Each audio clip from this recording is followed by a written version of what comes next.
वहाँ आज की तारीख में इंटरनेशनल बॉर्डर जैसी सिचुएशन है। आप समझते हैं क्या होता है इंटरनेशनल बॉर्डर में? आप यहाँ से पाकिस्तान जाइए वाघा बॉर्डर पे, तो क्या होगा, एक पॉइंट पे चेक पोस्ट होगा, ये इंडिया का है, उससे इस तरफ पाकिस्तान का चेक पोस्ट होगा, साथ नहीं, बीच में नो मैन्स लैंड होगा। एग्जैक्टली ये सिचुएशन इस वक्त 3 साल से मणिपुर में है। बीच में नो मैन्स लैंड है, जहां ना कुकी ना मिते, कोई नहीं आता, आएगा तो गोली मार देंगे। और फिर उसके उधर जाएं तो कुकी लोगों की चेक पोस्ट है, वो चेक करते हैं आप कौन। स्टेट का गवर्नर जब जाता है तो उसका एक मितेई ड्राइवर यहाँ तक जाता है, मितेई ड्राइवर उतर जाता है, फिर कुकी ड्राइवर्स की टीम आती है, वो गवर्नर की गाड़ी लेके जाता है। वहाँ का जो एमएलए है कुकी एरियाज का, वो असेंबली का सेशन अटेंड करने आ नहीं सकता इम्फाल तक, क्योंकि असेंबली इम्फाल में है। वहाँ AK-47 चला है, वहाँ लोगों ने सरकार की आर्मरी लूट ली है। जिस चीफ मिनिस्टर के रहते हुए ये सारी वायलेंस हुई और नहीं रुकी, उसको 2 साल चीफ मिनिस्टर बने रहने दिया गया। 2 साल तक बीजेपी का चीफ मिनिस्टर ने खुल के ये किया कि मैं मितेई लोगों का हूँ, ये कौन होते हैं कुकी वगैरह। चीफ मिनिस्टर ने ओपनली एक कम्युनिटी के साथ साइड किया, लेकिन बीजेपी के लीडर दूसरे से नेगोशिएट भी कर रहे थे। आरएसएस के लोगों को वहां भेजा गया और फिर उसके बाद जब बहुत मेहनत करने के बाद आग लगी तो फिर आग को पानी डालने की बजाय हवा दी गई। तो आग यूं ही नहीं लगती है, आग में घी और कपूर किसने डाला, हवा किसने दी, और वो इस सेंट्रल गवर्नमेंट ने दी, वो बीजेपी ने किया, वो आरएसएस ने किया। सर, एक इम्पोर्टेंट क्वेश्चन था मणिपुर पे। क्या मणिपुर इंडिया का फ्यूचर प्रीव्यू है? जैसे ethnic militias, looted weapons, parallel territories और बाकी देश को फर्क ही नहीं पड़ता क्योंकि वो दूर है। I hope not. अगर ये हो गया तो क्या बचेगा इस देश में? तो सर, अब इसको ये रोकते क्यों नहीं? इनके पास तो मिलिट्री है, पुलिस है, they are everything in their hand. BJP Manipur में घुसे तो कैसे घुसे? हिंदू सवाल भड़का, लोगों में आग लगा के। पॉलिटिक्स का जो खेल होता है ना कि एंट्री नहीं मिल रही, क्या करो, जरा नफरत करो। नफरत बड़ी तेजी से फैलती है, प्यार को टाइम लगता है। एक कड़क नेता एक अपने घर में लगी आग के बारे में क्या करे? ऑर्डर देगा, किसी को दिल्ली से भेजेगा, कहेगा 72 घंटे के अंदर रुकना चाहिए, नहीं रुका ना उल्टा लटका दो। ये मैं एक्सपेक्ट करता हूँ मैं देश के प्रधानमंत्री से। 56 इंची छाती मुझे वहां चाहिए भाई, 56 इंची छाती। ये 3 साल से लगातार हो जा रहा है। मीडिया ने इस पे चू तक नहीं ली। और जब ये बहुत ज्यादा जल रहा था तो आपने देखा होगा, रणवीर अलाहाबादी एक पॉडकास्टर है, उनकी खबर बहुत ज्यादा सुर्खियों में थी, बल्कि उस समय तो जल रहा था मणिपुर। मीडिया का कोई इंटरेस्ट ही नहीं है उस साइड। सच बात ये कि इस देश का ज्यादातर मीडिया, आंख में मिर्ची लगी आपको क्या दिखाई देगा? तो सारा ये हिंदू मुसलमान का खेल, जाट गैर जाट, यादव गैर यादव, कुकी मितेई, ये सब खेल इसलिए है कि आपको मुझे ये ना दिखाई दे। जब से मोदी गवर्नमेंट आई है उसने देश के अमीर लोगों के कितना लोन माफ किया है, आइडिया है आपको अप्रोक्सीमेटली? सर, कई हजारों लाखों करोड़ों में, आई नो दैट, कराइए। अप्रोक्सीमेटली 17-18 लाख करोड़ रुपए दिए गए। क्या इंडिया सेकुलर है? इंडिया या तो सेकुलर रहेगा, नहीं तो इंडिया ही नहीं रहेगा। हिंदू मुसलमान को एक दूसरे से लड़ाना, भड़काना, झगड़ा करवाना, नफरत फैलाना, ये देशद्रोह का काम है। क्योंकि भारत को सबसे बड़ा खतरा बाहर से नहीं, सबसे खतरा इससे है। पर अगर ये कमरा वो है जिसमें मेरे बच्चे, मेरे पोते भी पलेंगे, याद रखिए जो जहर आप डाल रहे हैं आपका पोता किस दिन चाटेगा उस जहर। तब तक आप नहीं रहेंगे। इस दुनिया में सबसे बड़ा अपराध है गरीब पैदा।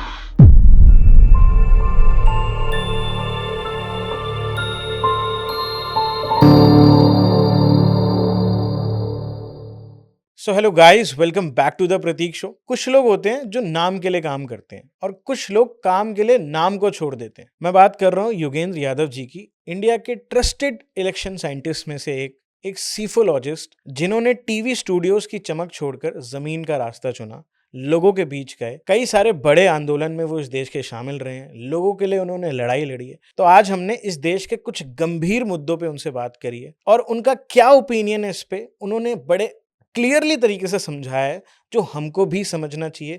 कुछ ऐसी चीजें हमारे देश में जरूर चलती हैं जिसके बारे में हमें कभी पता भी नहीं चलता और मीडिया पे ये कभी आता नहीं है, क्योंकि एवरीथिंग इज कंट्रोल्ड। तो आज का पॉडकास्ट बहुत ही अनफिल्टर्ड है, आपको एक डिफरेंट पर्सपेक्टिव मिलेगा जानने को।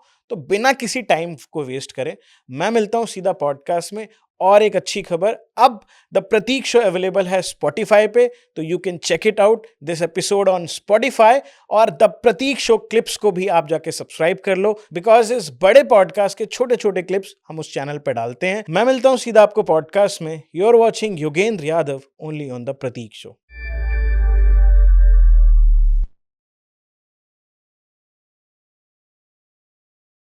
Okay, so everybody, today we have Yogendra Yadav ji with us. Most welcome to our show, to the Pratik Show. Thank you, आपका शुक्रिया। बहुत बहुत स्वागत है सर। एंड मैं चाहता हूँ आज कुछ हम इम्पोर्टेंट डिस्कशन कर पाएँ, कुछ निष्कर्ष निकाल पाएँ कुछ चीज़ों के ऊपर। देश में बहुत कुछ चल रहा है and I am glad that you are here on our show. Sir, Manipur इस समय आज कई सालों से मणिपुर जल रहा है एंड इंडिया का एक बहुत इंपॉर्टेंट हिस्सा है, बहुत इंपॉर्टेंट पार्ट रहा है मणिपुर। बट इतने टाइम से जो मणिपुर में चल रहा है, अगर किसी 5-10 साल के बच्चे को समझाना हो दैट मणिपुर में इस समय क्या चल रहा है, व्हाट इज गोइंग ऑन और क्यों चल रहा है, तो आप कैसे बताएंगे? क्या चल रहा है वो सब कोई समझ सकते हैं, बहुत मुश्किल है नहीं है। क्यों चल रहा है ये बड़ा गहरा सवाल है।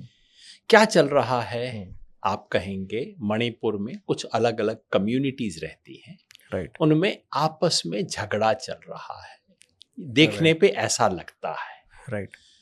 अब झगड़े होते हैं, किस कम्युनिटी के नहीं होते। तो मणिपुर में 3 बड़ी कम्युनिटीज हैं, कम्युनिटी ग्रुप्स कह लीजिए। राइट। अच्छा हुआ आपने मणिपुर से शुरू किया, क्योंकि हमारे देश में मेरी शिकायत रहती है आपकी जनरेशन के लोगों से, वैसे मेरी जनरेशन वालों का भी कोई ज़्यादा अच्छा हाल नहीं है, कि उन्हें मैनहट्टन के बारे में पता होता है, मणिपुर के बारे में नहीं पता होता। मिशिगन के बारे में बता देंगे, मेघालय के बारे में नहीं बता सकते। और देश के अलग अलग राज्यों के बारे में, हमारे खासतौर पर नॉर्थ ईस्ट के बारे में जानकारी जीरो होती है सबकी। अरे भाई ट्राइबल लोग हैं, कुछ रहते हैं, वैसा कुछ पता होता है। मणिपुर में 3 बड़ी कम्युनिटीज हैं। एक वैली में है जो कम्युनिटी, उसका नाम है मितेई। ओके। ये मितेई लोग जो हैं, ये 700 साल पहले वैष्णव हो गए थे। ओके। तो ये हिंदू वैष्णवाइट कम्युनिटी है, लेकिन उनका वैष्णविज्म हमारे बाकी इलाकों से, आसाम से, बंगाल से बहुत अलग तरह का है। लेकिन टेक्निकली हिंदू हैं, वैष्णवाइट है। ओके। ये वहाँ की पॉपुलेशन का लगभग 2/3 है, लेकिन वैली में रहते हैं, जो कि एरिया सिर्फ 10% है। ओके। ये इंपॉर्टेंट बात है, सिर्फ 2/3 लोग सिर्फ 10% एरिया में रहते हैं। 90% हिल्स हैं। हिल्स में 2 कम्युनिटी ग्रुप्स हैं, कम्युनिटी भी नहीं, ग्रुप्स हैं। एक जिसे कुकी या लुशाई बोलते हैं और एक जिसे नागा बोलते हैं। ठीक। नागालैंड के बाहर भी हैं, हम भूल जाते हैं। ओके। ये नागालैंड में रहते नहीं हैं, लेकिन नागा है। तो मतलब this community belong to Nagaland? Well, not belong to Nagaland के लोग कहते हैं कि हमारे नागा कम्युनिटी जो है, हमारा एक वाइडर नागालैंड है। नागालैंड से बाहर मणिपुर भी है, उसमें वो कहते हैं थोड़ा सा आसाम का एरिया भी है और बर्मा का एरिया भी है। तो नागा कम्युनिटी जिसको कहा जाता है, वो भी एक कम्युनिटी नहीं है, वहाँ भी 15-16 अलग अलग लैंग्वेजेस बोलने वाले लोग हैं। ये हमें समझना चाहिए, देश कितनी बुनावट है इस देश की। जी, तो ये 3 ब्रॉड कम्युनिटीज हैं। अभी जो हो रहा है वो ये कि मितेई और कुकी, इन 2 कम्युनिटीज में, मितेई जो वैली के अंदर रहते हैं, कुकी जो उसके जस्ट बाहर रहते हैं, उनमें आपस में वायलेंट क्लैशेस हुए। ठीक है। अब इसकी एग्जैक्ट हिस्ट्री में छोड़ देता हूँ। शुरू हुए, वायलेंट क्लैश हुआ, ठीक है भाई, आर्मी चली जाती है, वहाँ लोग चले जाते हैं। 48 घंटे में, 72 घंटे में कंट्रोल आ सकती है। राइट। इस देश का कोई कम्युनल राइट ऐसा नहीं है जिसे 72 घंटे में आप कंट्रोल ना कर सके। एब्सोल्युटली। आर्मी है, सीआरपीएफ है, आप भेजें, खत्म हो जाएगा। बिल्कुल। ये वायलेंट क्लैश अभी 3 साल से चल रहे हैं। अब सवाल होता है कि ये क्यों हो रहा है? राइट, मतलब इतना लंबा चल रहा है। और पता है एक्सटेंट क्या है? ये वायलेंट क्लैश सिर्फ ये नहीं कि 2 लोगों ने चाकू मार दिए, जैसे नॉर्थ इंडिया में कम्युनल वायलेंस हो जाता है, किसी ने चाकू मार दिया, किसी ने किए, नहीं साहब। वहाँ AK-47 चला है, वहाँ लोगों ने सरकार की आर्मरी लूट ली है, मतलब जहाँ पे आर्म्स रखे जाते हैं पुलिस के, लोगों ने हमला किया, पुलिस की सारी राइफल लेके चले गए। वहाँ पे एक हमारी रिजर्व पुलिस फोर्स थी, आसाम राइफल्स, उसके ऊपर आरोप लगा कि आप इस डिस्प्यूट के अंदर वन साइडेड हो रहे हो। वहाँ आज की तारीख में इंटरनेशनल बॉर्डर जैसी सिचुएशन है। आप समझते हैं क्या होता है इंटरनेशनल बॉर्डर में? आप यहाँ से पाकिस्तान जाइए वाघा बॉर्डर पे, हाँ, तो क्या होगा, एक पॉइंट पे चेक पोस्ट होगा, ये इंडिया का है। राइट। उससे इस तरफ पाकिस्तान का चेक पोस्ट होगा, साथ नहीं, हाँ, बिल्कुल। बीच में नो मैन्स लैंड होगा। हाँ, राइट। एग्जैक्टली ये सिचुएशन इस वक्त 3 साल से मणिपुर में है। आप वैली से बाहर जाइए, वहां पे मितेई लोगों का एक चेक पोस्ट है कि आप हमारे देश से अब बाहर जा रहे हैं, वो चेक करेंगे। बीच में नो मैन्स लैंड है जहां ना कुकी ना मितेई, कोई नहीं आता, आएगा तो गोली मार देंगे। ओके। और फिर उसके उधर जाएं तो कुकी लोगों की चेक पोस्ट है, वो चेक करते हैं आप कौन है। ओके। अगर गवर्नर को जाना हो, स्टेट का गवर्नर जब जाता है तो उसका एक मितेई ड्राइवर यहां तक जाता है, मितेई ड्राइवर उतर जाता है, फिर कुकी ड्राइवर्स की टीम आती है, वो गवर्नर की गाड़ी लेके जाती। वहां का जो एमएलए है कुकी एरियाज का, राइट। वो असेंबली का सेशन अटेंड करने आ नहीं सकता इम्फाल तक, क्योंकि असेंबली इम्फाल में है। इतनी बुरी हालत? ये हालत है इस वक्त की बता रहा हूं, 3 साल से चली आ रही है। तो फिर सवाल पूछना चाहिए, ये क्यों हो रहा है भाई? बिल्कुल। हम तो राष्ट्रवाद, देश आगे, जिसको इस देश में प्यार है, उसको पूछना चाहिए ये क्या हो रहा है वहां मणिपुर में। Of course. आप कह सकते हैं लोग पगला गए हैं, एक दूसरे को मार रहे हैं। हाँ जी, लोग पगला सकते हैं, कहीं पे भी नफरत हो सकती है। कम्युनिटीज एक दूसरे के बारे में थोड़ा बहुत बुरा एटीट्यूड रखते ही हैं। आप किसी भी 2 कम्युनिटीज को कहीं पकड़ लीजिए, वो आपको थोड़ा सा अलग होंगे तो बताएंगे नहीं ये वाले लोग ऐसे हैं। प्रेजुडिसेस हर जगह होते हैं दुनिया में। ये स्थिति नहीं आती है। ये कब आती है? जब स्टेट का इन्वॉल्वमेंट होता है, जब पॉलिटिक्स पीछे से इसको हवा देती है, तब ये खेल होता है। राइट। क्या हुआ? अब है क्यों का जवाब। बिल्कुल। क्या मैं आप थोड़ा और चीजें भी समझ लीजिए। बिल्कुल। जिस चीफ मिनिस्टर के रहते हुए ये सारी वायलेंस हुई और नहीं रुकी, उसको 2 साल चीफ मिनिस्टर बने रहने दिया गया। 2 साल तक बीजेपी का चीफ मिनिस्टर। मणिपुर बीजेपी का अपना एरिया पहले नहीं रहा है।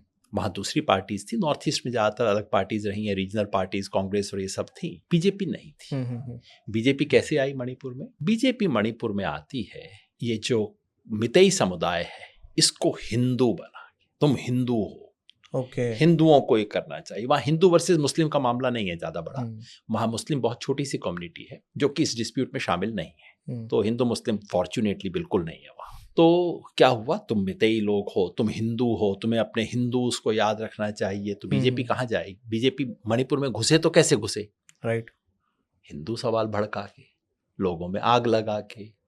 पॉलिटिक्स का जो खेल होता है ना कि एंट्री नहीं मिल रही, क्या करो, जरा नफरत करो। नफरत बड़ी तेजी से फैलती है, प्यार को टाइम लगता है। सो बीजेपी ने मणिपुर में मितेई समुदाय में ये एक फीलिंग बना के कि तुम हिंदू हो। अब ये भी काफी नहीं है, पड़ोसी से झगड़ा करवाना भी जरूरी है। जब तक झगड़ा नहीं होगा तब तक क्या मजा आएगा, तब तक बात थोड़ी बनती है इनकी, आपकी एंट्री नहीं होती। तो मितेई और कुकी में झगड़ा करवाया, और झगड़ा करवा के उधर तो फिर कुकी लोगों को कैसे करें, उनके साथ अलग से नेगोशिएशन हुए।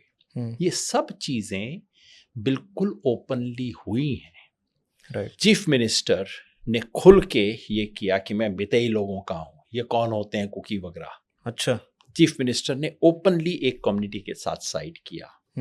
लेकिन बीजेपी के लीडर दूसरे से नेगोशिएट भी कर रहे थे। आरएसएस के लोगों को वहां भेजा गया। ओके, ये सब। और फिर उसके बाद जब बहुत मेहनत करने के बाद आग लगी, तो फिर आग को पानी डालने की बजाय हवा दी गई, तब आग फैलती है। आप लोहड़ी के दिन भी आग लगाने की कोशिश करो, थोड़ा एफर्ट करना पड़ता है, बिल्कुल, थोड़ा सा हवा देनी पड़ती है, कहीं थोड़ा कपूर डालना पड़ता है, घी डालना पड़ता है। तो आग यूं ही नहीं लगती है। आग में घी और कपूर किसने डाला, हवा किसने दी? और वो इस सेंट्रल गवर्नमेंट ने दी, वो बीजेपी ने किया, वो आरएसएस ने किया। तो सवाल ये है, और आज कहते हैं अरे भाई आगे बहुत बुरी चीज है भाई, इसको तो रोकना चाहिए, तो बड़ा गंदा काम हो रहा है। कितना पाखंड है। तुम्ही ने लगवाई, तुम्ही ने जब लग रही थी उस वक्त पानी डालने की बजाय उसको हवा दी। जिस बंदे ने लगवाई उसको तुमने कुर्सी पे बैठा के रखा, और आज इतनी मासूमियत से कह रहे हो ओहो बहुत बुरी चीज है, आग तो नहीं होनी चाहिए। अब आप ये बताइए, मेरे लिए राष्ट्रवाद क्या है? बहुत बड़ी चीज है, नेशनलिज्म बहुत बड़ी चीज है ना। राइट। कोई नेशनलिस्ट होता तो क्या करता? एक नेशनलिस्ट जाता, कहता भाई ठीक है, तुम्हारे डिफरेंसेस हैं। कुकी मेतई में झगड़ा था, सिर्फ कुकी मेतई में नहीं है, कुकी और नागा में भी पुराना झगड़ा रहा है। अगर इनफैक्ट आप पलट के देखें मणिपुर की पुरानी खबरें तो आपको कुकी और नागा झगड़ों के बारे में मिलेगी। झगड़ा था, एक नेशनलिस्ट जाके क्या कहेगा, ना भाई कोई बात नहीं, गलती हो गई, थोड़ा इनकी भी कमी है, थोड़ा इसके, घर में आप यही करते हो ना यार, इसकी भी थोड़ा गलती है, इसकी भी है, थोड़ा देखो तो, ऐसे आगे से मत करना, चलो मैं करूंगा आगे। परिवार का मुखिया क्या करेगा, डिस्प्यूट को सॉल्व करता, डिस्प्यूट को सॉल्व करेगा, जिसको डांटने की जरूरत हो डांटेगा, किसी को पुचकारने की जरूरत हो पुचकारेगा और कहेगा आगे से ये बिल्कुल नहीं होना चाहिए, मैं अपना आदमी भेज रहा हूँ। अब देखिए ना, इस देश में बीजेपी वाले अपने आप को नेशनलिस्ट कहते हैं प्रधानमंत्री बहुत स्ट्रांग हैं, बहुत कड़क नेता है। एक कड़क नेता एक अपने घर में लगी आग के बारे में क्या करेगा, ऑर्डर देगा, किसी को दिल्ली से भेजेगा, कहेगा 72 घंटे के अंदर रुकना चाहिए, नहीं रुका ना उल्टा लटका दूंगा। ये मैं एक्सपेक्ट करता हूं मैं देश के प्रधानमंत्री से कि मेरे देश में झगड़ा हो रहा है, 72 घंटे में रोक के आओ। I don't want to listen to any excuses, होना चाहिए। 72 घंटे छोड़िए, 72 दिन छोड़िए, 3 साल हो गए हैं ये किस्सा चलते हुए, क्यों नहीं ये सुलझ रहा है? इसमें ये इंटरेस्ट है, इसमें कमर्शियल इंटरेस्ट है। कमर्शियल इंटरेस्ट क्या है? वहां अफीम की खेती होती है। अच्छा, ओके। अफीम की खेती जैसा आप जानते हैं ये बहुत ल्यूक्रेटिव और बहुत ही इल्लीगल किस्म का खेल है। राइट। वो इंटरेस्ट इन्वॉल्व है। ये सारा इलाका म्यांमार के बॉर्डर पे है, जहां से लोग आते जाते हैं, तो स्मगलिंग भी हो रही है, वहां पे आर्म्ड एक्सचेंजेस भी हो रहे हैं। इतना सेंसिटिव इलाका है, घर का इतना सेंसिटिव इलाका है, वहां आग लगी हुई है, आप आग बुझाने की कोशिश नहीं करते। प्रधानमंत्री से बोल बोल के थक गए, 2.5 साल तक प्रधानमंत्री गए नहीं, और जब गए तो कुछ घंटे के अंदर घूम के आ गए। इसे आप राष्ट्रवाद कहेंगे क्या? मेरे लिए तो राष्ट्रवाद की परीक्षा, राष्ट्रवाद ये नहीं है कि मैं टीवी पे स्टूडियो में बैठ के पाकिस्तान के खिलाफ क्या डायलॉग बोलता हूँ। आप और मैं बैठ के इस टाइम जो मर्जी डायलॉग बोल सकते हैं, लाहौर पे कब्जा कर लो, इस्लामाबाद को ध्वस्त कर लो, क्या जाएगा 1 मिनट में बोलते हुए, कुछ नहीं होगा ना। राइट। परीक्षा ये है कि आप जब घर में कुछ होता है, अगर मुझे कुछ लूज करना पड़े, मान लीजिए बीजेपी की गवर्नमेंट वहां गिर जाती, क्या जाता था? एक छोटी सी गवर्नमेंट, आपके लिए कितना कुछ आपके पास है, आपके साम्राज्य में एक टुकड़ा भी नहीं है वो तो। राइट। कहते मेरा चीफ मिनिस्टर भले ही हो, आउट, निकालो इसको। सही बात है। ये नहीं होने दूंगा। चीफ मिनिस्ट्री वगैरह बाद में देखेंगे, 2 MP MLA बाद में देखेंगे, देश पहले है। होता ना? बिल्कुल नहीं किया। सिर्फ ये नहीं, मैं आपको एक दो उदाहरण और बताऊं। बिल्कुल बिल्कुल। पंजाब हरियाणा में रिवर वाटर डिस्प्यूट है ना, सतलज के रिवर पे है। किसका सही है किसका गलत है मैं बिल्कुल नहीं जाऊंगा। एक राष्ट्रवादी प्रधानमंत्री का क्या ड्यूटी होना चाहिए?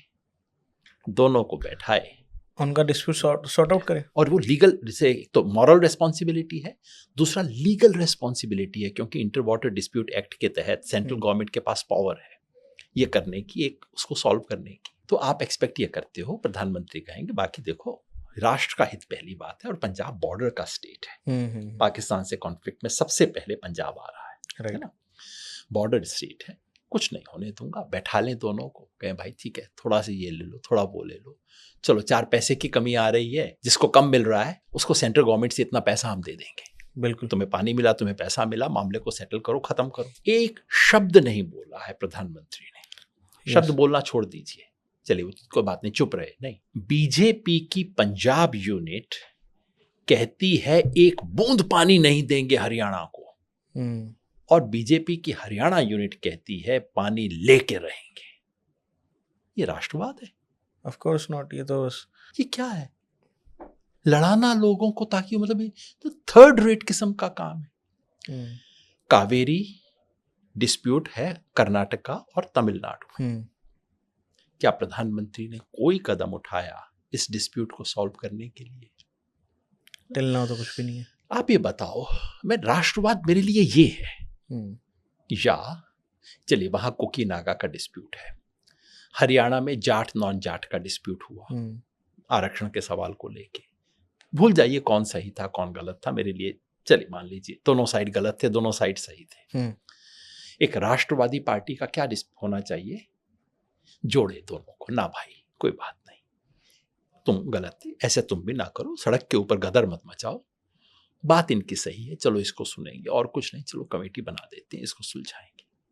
क्या किया है बीजेपी ने? बीजेपी ने खुलकर हरियाणा में एंटी जाट पॉलिटिक्स की है। जाटों के, और मैं नहीं कह रहा स्टूडियो में बैठ के, वो उनका फॉर्मूला है 35-1। 35-1 का मतलब ये है, हरियाणा की लैंग्वेज में कहते हैं 36 बिरादरी है हरियाणा। हाँ 36 मिथिकल है, 36 है। तो बीजेपी वालों ने कहा कि 36 में से 35 एक तरफ और एक तरफ। अच्छा, 35-1 की राजनीति किसने की है हरियाणा में? बीजेपी ने की। मैं नहीं कह रहा कि जाट सही है, मैं नहीं कह रहा कि दूसरे गलत हैं, दोनों सही हैं, दोनों गलत हो सकते हैं, मगर 35-1 की राजनीति करना क्या किसी राष्ट्रवादी को शोभा देता है? यहां आपने, मैं इस इलाके से आता हूं जो अहिरवाल जिसको कहते हैं कई बार, दक्षिण हरियाणा का इलाका है, ये अपने नजदीक का रेवाड़ी, गुड़गांव वगैरह, जहां यादव लोग मेजोरिटी में है। हाँ मेरे इलाके में दिन रात जहर फैलाना कि ये जाट लोग बड़े बदमाश हैं, जाट ऐसा कर देंगे, जाट वो कर देंगे। मेरे हर बीजेपी के हर का धंधा ही है जाके जाटों के खिलाफ भड़काना। मेरे गांव में भी लोग पूछते हैं, अरे भाई ये तो बड़ा गड़बड़ है, क्योंकि जितना आप जहर फैलाओगे फैलेगा समाज में। और यूपी में जाके कहना कि यादव लोगों ने बड़ी बदमाशी की है। तो हरियाणा में यादवों को जाटों के खिलाफ लड़ाना, और उत्तर प्रदेश में जाटों को अपनी साइड में करके यादवों के खिलाफ लड़ाना, कौन सा राष्ट्रवाद? आप बताओ, अंग्रेजों के बारे में हम क्या कहते थे? Divide and rule. हाँ, सुना होगा ना स्कूल में। yeah. What is divide and rule? बात- ये है डिवाइड एंड रूल। हिंदू मुस्लिम की तो मैंने बात ही नहीं की है।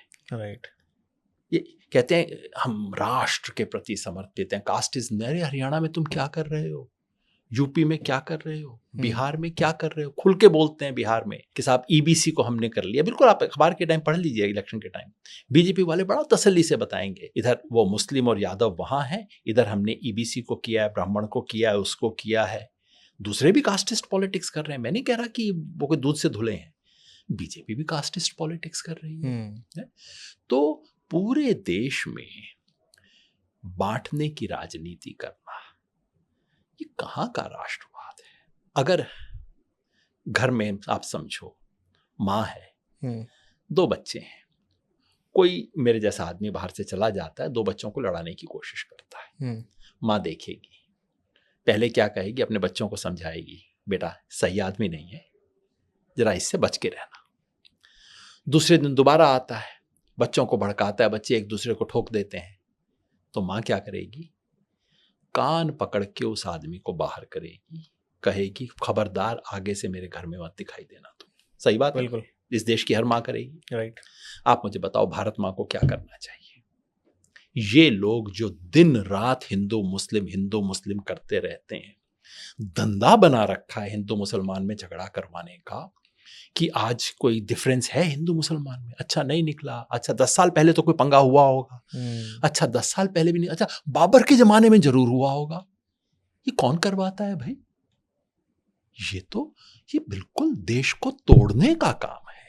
ये राष्ट्रवाद कहाँ? डिवाइड एंड रूल का धंधा है ये, और उसको राष्ट्रवाद कहते हैं। ये कैसा राष्ट्रवाद है भाई? तो इसलिए मणिपुर को समझने से एक वो चाबी है जिससे आपको बहुत कुछ दिखाई देना शुरू हो जाता है पूरे देश के बारे में जो हो रहा है। ये डिवाइड एंड रूल की पॉलिटिक्स जो हो रही है, आप कह सकते हैं गंदी बात है, आप कह सकते हैं इससे बीजेपी ने थोड़ा फायदा उठा लिया। हाँ। अखबारों में इस पे रणनीति, कौशल, ये सब लिखा जाता है। हाँ। क्योंकि गुंडागर्दी के बारे में बोलते हुए आप कोई भी भाषा अपना सकते हैं। आप कह सकते हैं गुंडागर्दी, आप कह सकते हैं बेईमानी है, या आप कह सकते हैं बड़ा कौशल इस्तेमाल किया, जैसे कोई स्पोर्ट्स हो रहा हो, जैसे कोई रग्बी का मैच हो रहा हो। ये तो कोई मतलब नहीं है उसका, कोई मतलब नहीं ना। लेकिन असली बात इससे ये है, इसका देश पे क्या असर हो रहा है।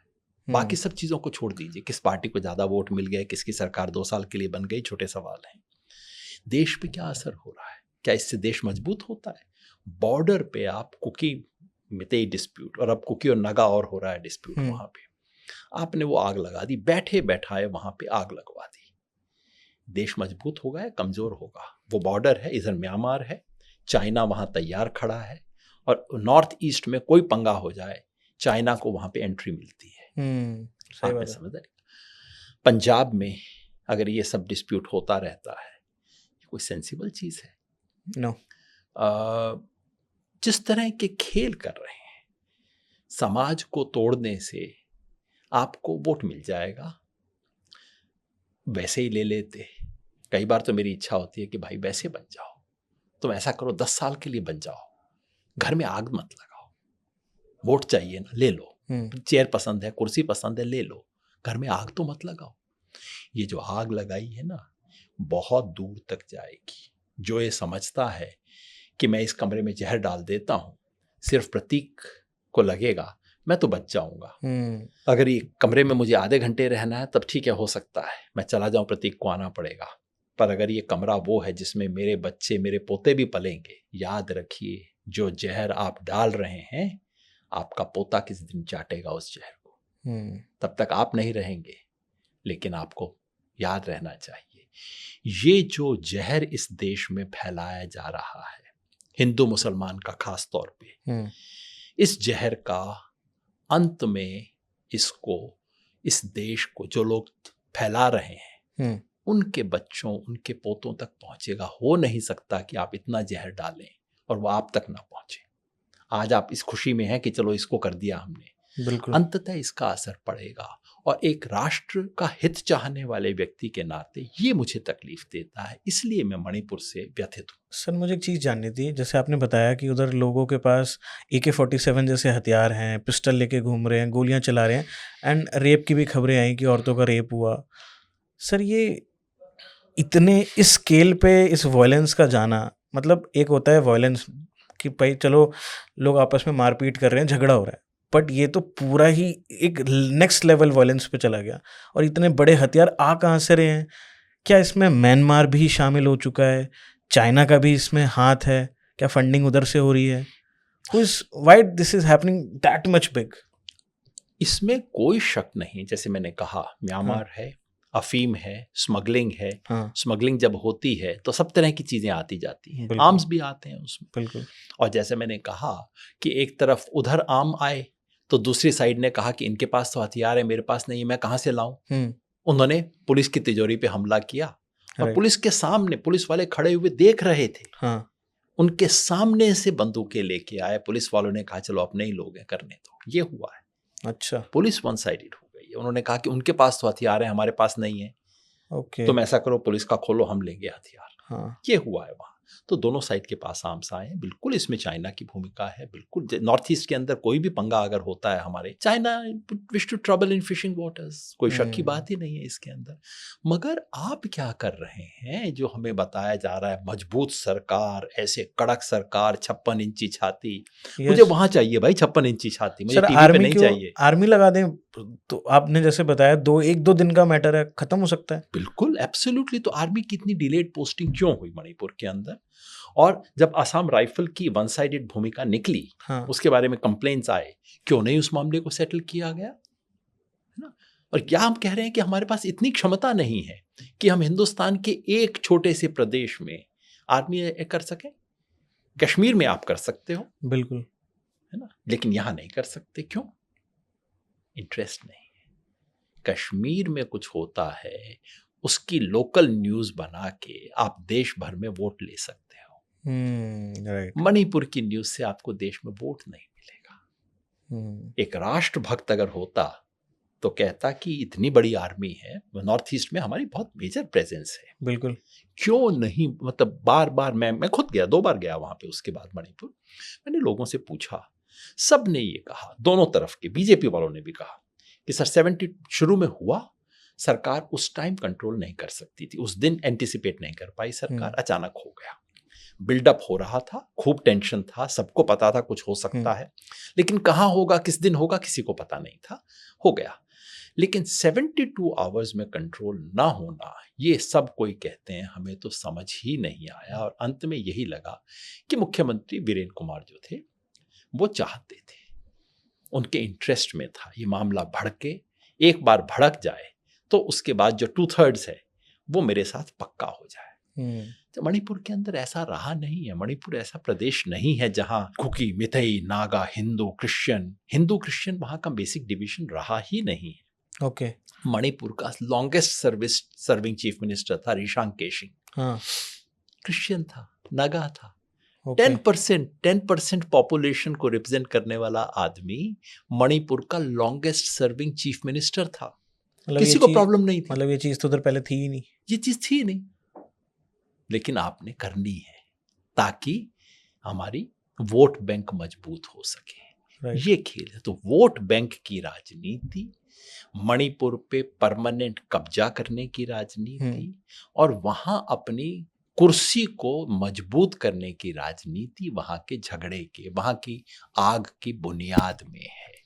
बट एक चीज़ मैं आपसे समझना चाहता हूँ, जैसे आपने बताया ये सब हो रहा है, गवर्नमेंट पॉलिटिक्स कर रही है, इससे फ़ायदा बीजेपी को क्या होगा? क्योंकि अब तो लोग जो उन्होंने सोचा था अब तो उससे ओवर हो गया, अब तो उससे ये हद पार होके ये सब चीज़ें हो रही हैं। अब तो लोगों को सब चीज़ें दिख रही हैं एंड पीपल आर रिलेटिंग कि दैट उनके साथ भी अभी चीज़ें हो रही हैं। 60,000 लोग कैंप्स में हैं, तो अब तो ये बहुत ज़्यादा हो गया। तो उनको पता है कि अब तो शायद वोट मिलेगा भी नहीं। हमेशा यही होता है, पहले आप आग लगाते हो ये सोच के कि इसके ऊपर अच्छी सी खिचड़ी पकेगी, हाँ। फिर आग इतनी बढ़ जाती है कि आपकी साड़ी पे लग जाती है। हम्म। दुनिया में हमेशा ऐसा होता है, लगाते वक्त आप सोचते हो कि बड़ा मैं स्मार्ट काम कर रहा हूँ और आग किसी के रोक के फिर रुकती नहीं है।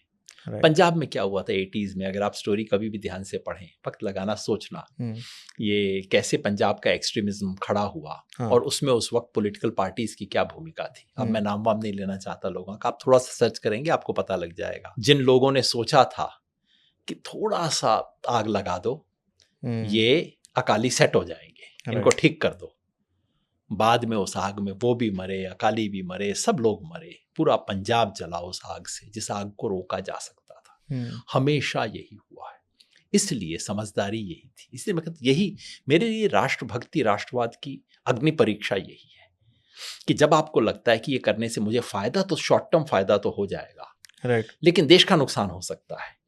ऐसे में क्या आप कहते हो कि नहीं बिल्कुल नहीं करूंगा, या आप कहते हो कि थोड़ा ले लो, मजा देखी जाएगी। एक चीज़ उधर सर हुई कि जब मैं रिसर्च कर रहा था कि उधर हाई कोर्ट के जज ने गलत डिसीजन सुना दिया था by the pressure of the current government. वो क्या था, एक बार आप मुझे बता सकते हैं? एक छोटा सा मुद्दा था जिससे जो क्राइसिस सारा इरप्ट हुआ। हाँ। कोई भी चीज का एक बहाना होता है। फर्स्ट वर्ल्ड वॉर क्यों शुरू हुआ? क्योंकि एक सरायुग के अंदर गोली मार दी थी। अब फर्स्ट वर्ल्ड वॉर शुरू से नहीं हुआ था, पूरा बारूद तैयार था, वो आखिरी चिंगारी थी। ठीक है। वहां पे ये जो एक डिसीजन था हाई कोर्ट, वहां पे इसका क्लासिफिकेशन का, कम्युनिटीज को क्लासिफाई करने के बारे में एक डिसीजन था, जिसमें हाई कोर्ट ने एक जजमेंट दिया था। इस वक्त मैं उस मुद्दे को भूल रहा हूँ, वो मेरे ख्याल में इसके स्टेटस के बारे में था, कम्युनिटीज के स्टेटस के बारे में था। राइट। तो उस पे हाई कोर्ट के जजमेंट की एक ऐसी टिप्पणी थी जिससे कुकी लोग भड़क उठे। जहां तक मुझे ध्यान आता है वो एसटी स्टेटस देने के बारे में था। सवाल ये था कि मणिपुर में एसटी स्टेटस है इस वक्त कुकी और नगास को। अच्छा। मितेई को नहीं है, मितेई ओबीसी है ओके, टेक्निकली। ठीक है। तो और मितेईज की मांग रही है काफी समय से कि उनको भी एसटी स्टेटस दिया जाए। इससे कुकी और नागाज को डर लगता है। डर ये लगता है कि थोड़ी सी सीट है, अगर ये लोग आ गए 2/3 पॉपुलेशन के हैं, तो हमारे को क्या रहेगा, अच्छा, चला जाएगा। तो उस पे हाई कोर्ट के जज ने एक ऑर्डर दिया कि इसको देने की दिशा में सरकार इस पे विचार करे और इस पे तुरंत एक्टिविटी करे। जज को नहीं करना चाहिए था ये काम। क्यों हुआ? बीजेपी चाहती थी इस तरह के काम करवाना। ओके। उससे चिंगारी भड़क उठी और उससे हिंसा शुरू हो। उसके विरोध में एक कॉल दिया गया कुकीज के द्वारा और उस कॉल के चलते हुए हिंसा शुरू हुई। लेकिन आज भी ये कहना कि हाईकोर्ट के जजमेंट की वजह से हुई, ये बिल्कुल वैसे ही कहना है कि वो एक गोली चलने की वजह से फर्स्ट वर्ल्ड वॉर हुआ दुनिया में। फर्स्ट वर्ल्ड वॉर की पूरी तैयारी हो चुकी थी और वो एक ओकेजन बना, वो कॉज नहीं है। ओकेजन और कॉज में फर्क करना चाहिए। वो ओकेजन था, वो बहाना था जब शुरू हुआ। असली कॉज ये था कि उससे पहले सारी तैयारी हो चुकी थी और इतना टेंशन ऑलरेडी बिल्डअप हो चुका था जिसके बारे में सब कोई जानते थे और ये टेंशन जानबूझ के करवाया गया था जिससे बीजेपी को इलेक्टोरल फायदा मिले। लेकिन जैसा आपने कहा, एक स्टेज के बाद फिर जब आग चूल्हे में नहीं रहती, घर में लग जाती है, हाँ, बिल्कुल। तो उसके बाद आपका क्या, आप रोटी पका रहे थे क्या, वह सब शुरू में तो आप सोचते हो कि आग लगाऊंगा जिसमें मैं चुनाव की रोटी सेकूंगा। हाँ। बाद में आपका हाथ भी जल जाता है, आपके कपड़े भी जल जाते हैं। ये हुआ है। तो सर अब इसको ये रोकते क्यों नहीं? इनके पास तो मिलिट्री है, पुलिस है, they are everything in their hand. देखिए, आज रोकना हमेशा क्या होता है कि मामले को उस 72 घंटे में रोकना बहुत आसान होता है। होता है। 72 दिन में रोका जा सकता है। जब आपने 720 दिन पार कर दिए, उसके बाद गांठ पे गांठ लगी होती है। और आज भी बीजेपी अपने पॉलिटिकल इंटरेस्ट को छोड़ने को तैयार नहीं है। अब क्या इंटरेस्ट बचा है सर? अब तो सब नहीं, कुछ चल रहा है। सरकार है, सरकार आज भी बीजेपी की है भाई। वहां पे सरकार अपनी बना के रखनी है, सरकार को चलाना। आगे अब मणिपुर में इलेक्शन आने वाला है, वो इलेक्शन जीतना है बीजेपी को किसी भी तरह से, साम दाम दंड भेद करके। ये जो चीजें हैं, आपको एक दूसरी मिसाल देता हूं मैं आपको। संयोग से वो कांग्रेस की मिसाल है, ऐसा नहीं कि कांग्रेस ने हमेशा कोई बहुत अच्छे काम किए हैं। ये मिजोरम की बात करता हूँ। मिजोरम था, जहाँ मणिपुर का पड़ोसी राज्य है, जहाँ इससे बड़ी समस्या थी, बहुत बड़ी इंसर्जेंसी थी। मिजोरम के लोगों ने 1967 के करीब डिक्लेयर कर दिया था। वहाँ के एक बड़ा एक संगठन था मिजो नेशनल फ्रंट, जिसने भारत के विरुद्ध विद्रोह डिक्लेयर कर दिया था। कहा था कि हम इंडिया में रहते नहीं हैं, हम इंडिया में रहने को तैयार नहीं हैं। अच्छा। और मामला यहाँ तक पहुँचा था, ज़्यादातर लोगों को पता नहीं होगा, मैं भी आपको बताऊंगा, आप शॉक हो जाएंगे। इंडियन एयरफोर्स ने बम डाले थे उनके ऊपर। Indian air force? जी, एयरफोर्स के बम एयरक्राफ्ट से जाके, जैसे हम एनिमी कंट्रीज में करते हैं, वो काम किया था मिलिटेंट्स को रोकने के लिए, आम पब्लिक पे नहीं, वहाँ मिलिटेंट्स को रोकने के लिए। तो इतनी बढ़ गई थी मिजोरम की problem. Mizo national front, total rebellion. Bharat आजकल हम जो कश्मीर वगैरह के बारे में सोचते हैं ना, उससे कहीं ज़्यादा बढ़ी हुई थी। पब्लिक में सपोर्ट था, वो लोग घुस जाते थे, क्योंकि मिजो नेशनल फ्रंट ने वहाँ अकाल के टाइम काम किया था। लोगों को लगता था हमारे लोग हैं। और हमारी आर्मी वहाँ गई, क्या क्या नहीं हुआ। अगर कोई ईमानदारी से उस पर रिसर्च करे, कई चीज़ें जो अमेरिका ने वियतनाम में की थी, वो चीज़ें भारत की फोर्सेस को करनी पड़ी थी वहाँ मिजोरम में। ये सब 60-70s का किस्सा है। 85 में एक मोमेंट आता है, जब वो था कि मिजो लोग तैयार हैं छोड़ देने के लिए। अब वो भी थक गए थे 15 साल लड़ के कि मिजो लीडरशिप तैयार है, लेकिन उन्होंने शर्त रखी। वहाँ के नेता थे लाल डेंगा, जो कि मिजो नेशनल फ्रंट के थे। उन्होंने कहा, तो उस टाइम राजीव गांधी बने थे प्राइम मिनिस्टर, तो उन्होंने कहा कि तुम आ जाओ, हम ओपन इलेक्शन करवाएंगे, और अगर तुम्हारा पब्लिक में सपोर्ट है तो तुम जीत जाओगे। बिल्कुल। उन्होंने कहा नहीं। जो रेबेल्स थे उन्होंने कंडीशन रखा कि जो तुम्हारा चीफ मिनिस्टर है उसको हटाओ, पहले मुझे चीफ मिनिस्टर बनाओ, उसके बाद इलेक्शन करवाएंगे। और राजीव गांधी ने वो शर्त मान ली, अपनी पार्टी की सरकार को तोड़ दिया, और उन्हें कहा कि ठीक है, तुम्हें इसमें भरोसा नहीं हो रहा हमारी बात पे, चलो तुम चीफ मिनिस्टर बन जाओ, तुम्हारे चीफ मिनिस्टर रहते हुए हम इलेक्शन करवाएंगे। कांग्रेस की सरकार खत्म हो गई, गिरी। राजीव गांधी ने अपनी सरकार से रिजाइन करवाया, लाल डेंगा की जो चीफ मिनिस्टर बनाया।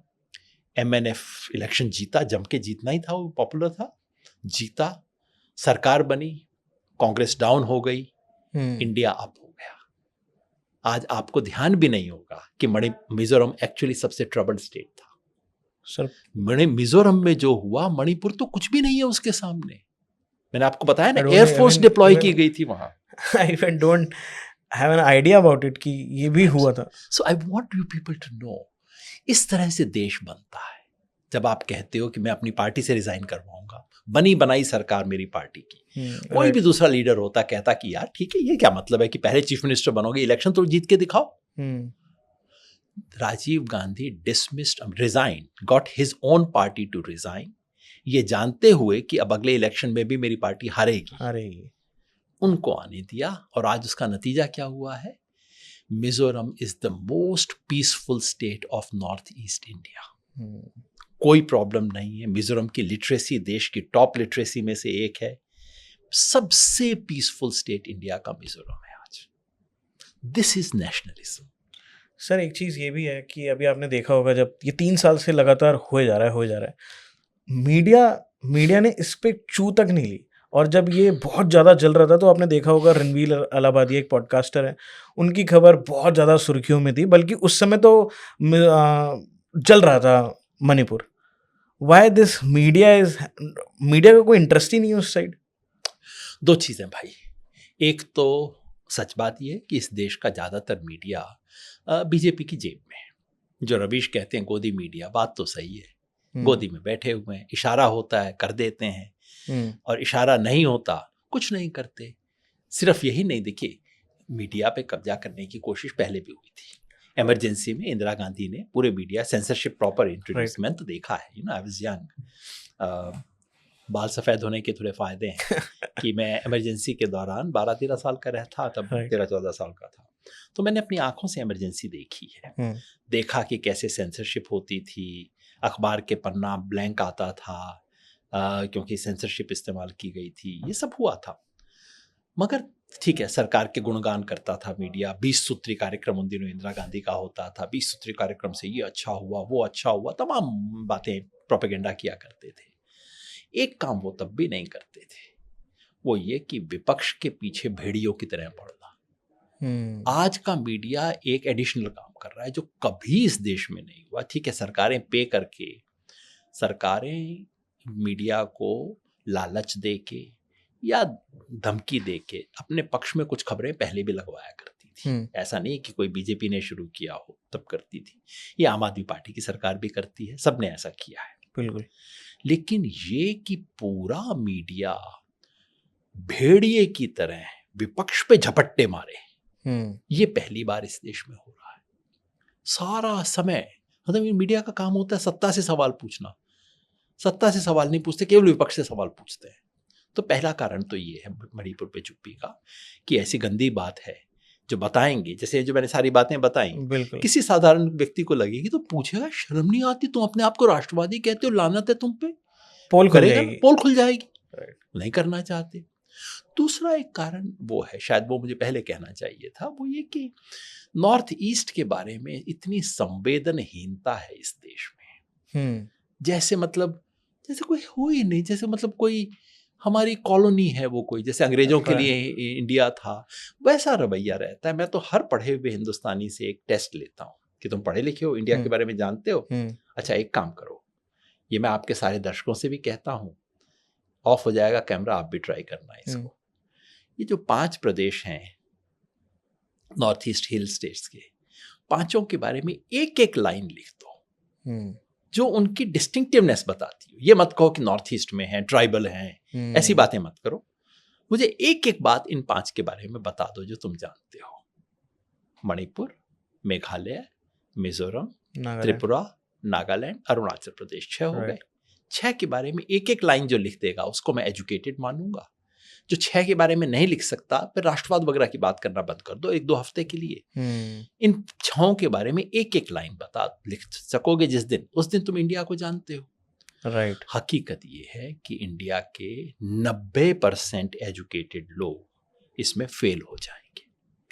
आप अपने शो पे अगली बार बुलाएं, आप तैयारी कर लेना उससे पहले, फिर आप अगली बार शो में किसी को बुलाएं, बस ये पूछ लेना, जी मुझे एक एक लाइन इन 6 के बारे में बता दीजिए। Right. The fact is we don't know, we don't care. मैं इसी चीज़ को सर रिकॉल कर रहा था जब आपने ये चीज़ बोला, और ये बिल्कुल जेन्युइन बात है कि मैंने इतनी अभी तक यहाँ तक पढ़ाई करी, बट यहाँ तक कभी जनरल नॉलेज में भी मुझे नॉलेज देने की कोशिश नहीं करी गई कि दैट ये ईस्ट पार्ट भी हमारा ही है और उधर की क्या डिस्टिंक्टिवनेस है, क्या चीज़ें हैं। या इट इज़ ट्रू, एब्सोल्युटली।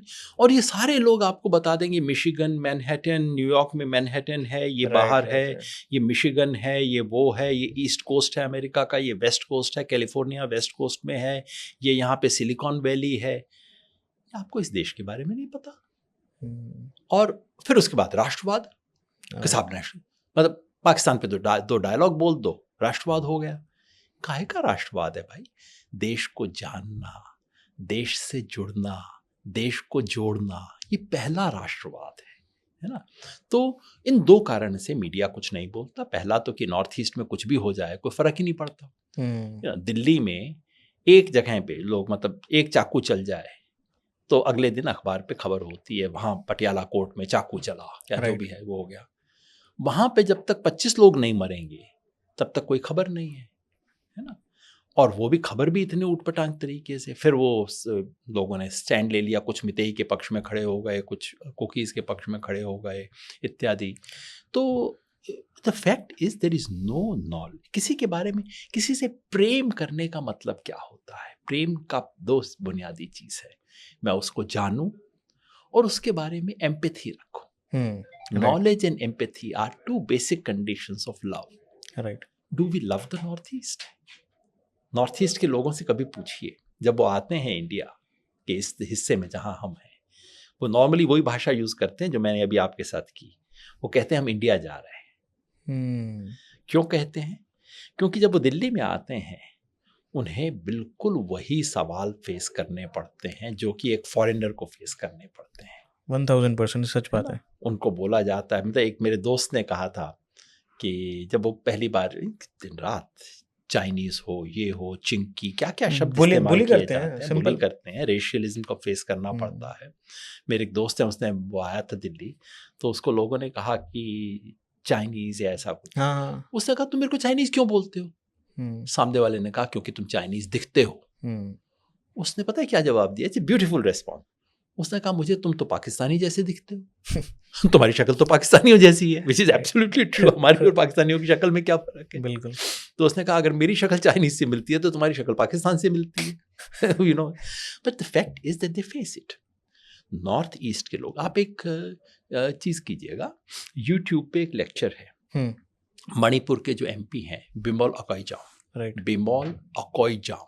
अच्छा, बिमोल, BIMOL, अच्छा, Akoijam, AKOIJAM। Okay sir. Bimal Akoijam MP है मणिपुर से, इम्फाल के एमपी हैं भाई, मेंबर पार्लियामेंट है लोकसभा।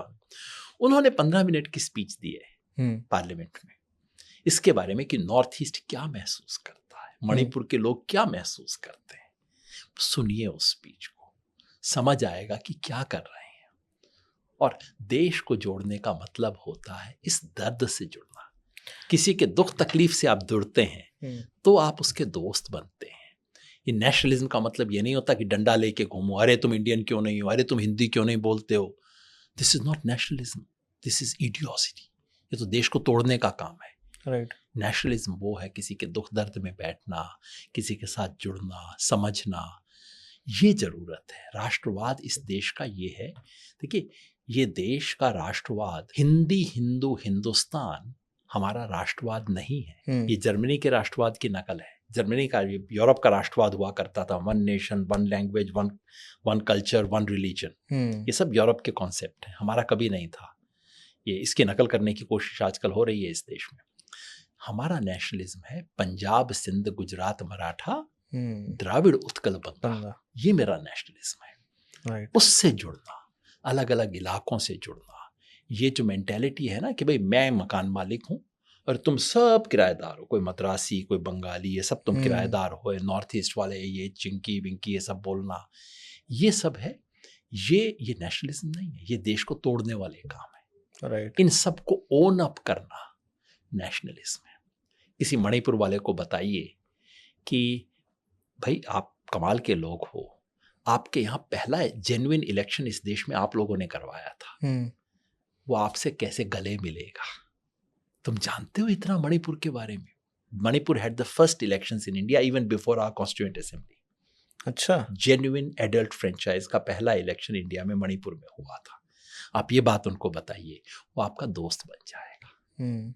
उससे पूछोगे कि तुम हिंदी क्यों नहीं बोलते और तुम्हारी आंख कैसी है, तुम्हारी नाक कैसी है, तो ये कोई राष्ट्रवाद? उधर के लोग सर बहुत जॉयफुल, बहुत मिलनसार, बहुत स्वीट लोग होते हैं उधर के।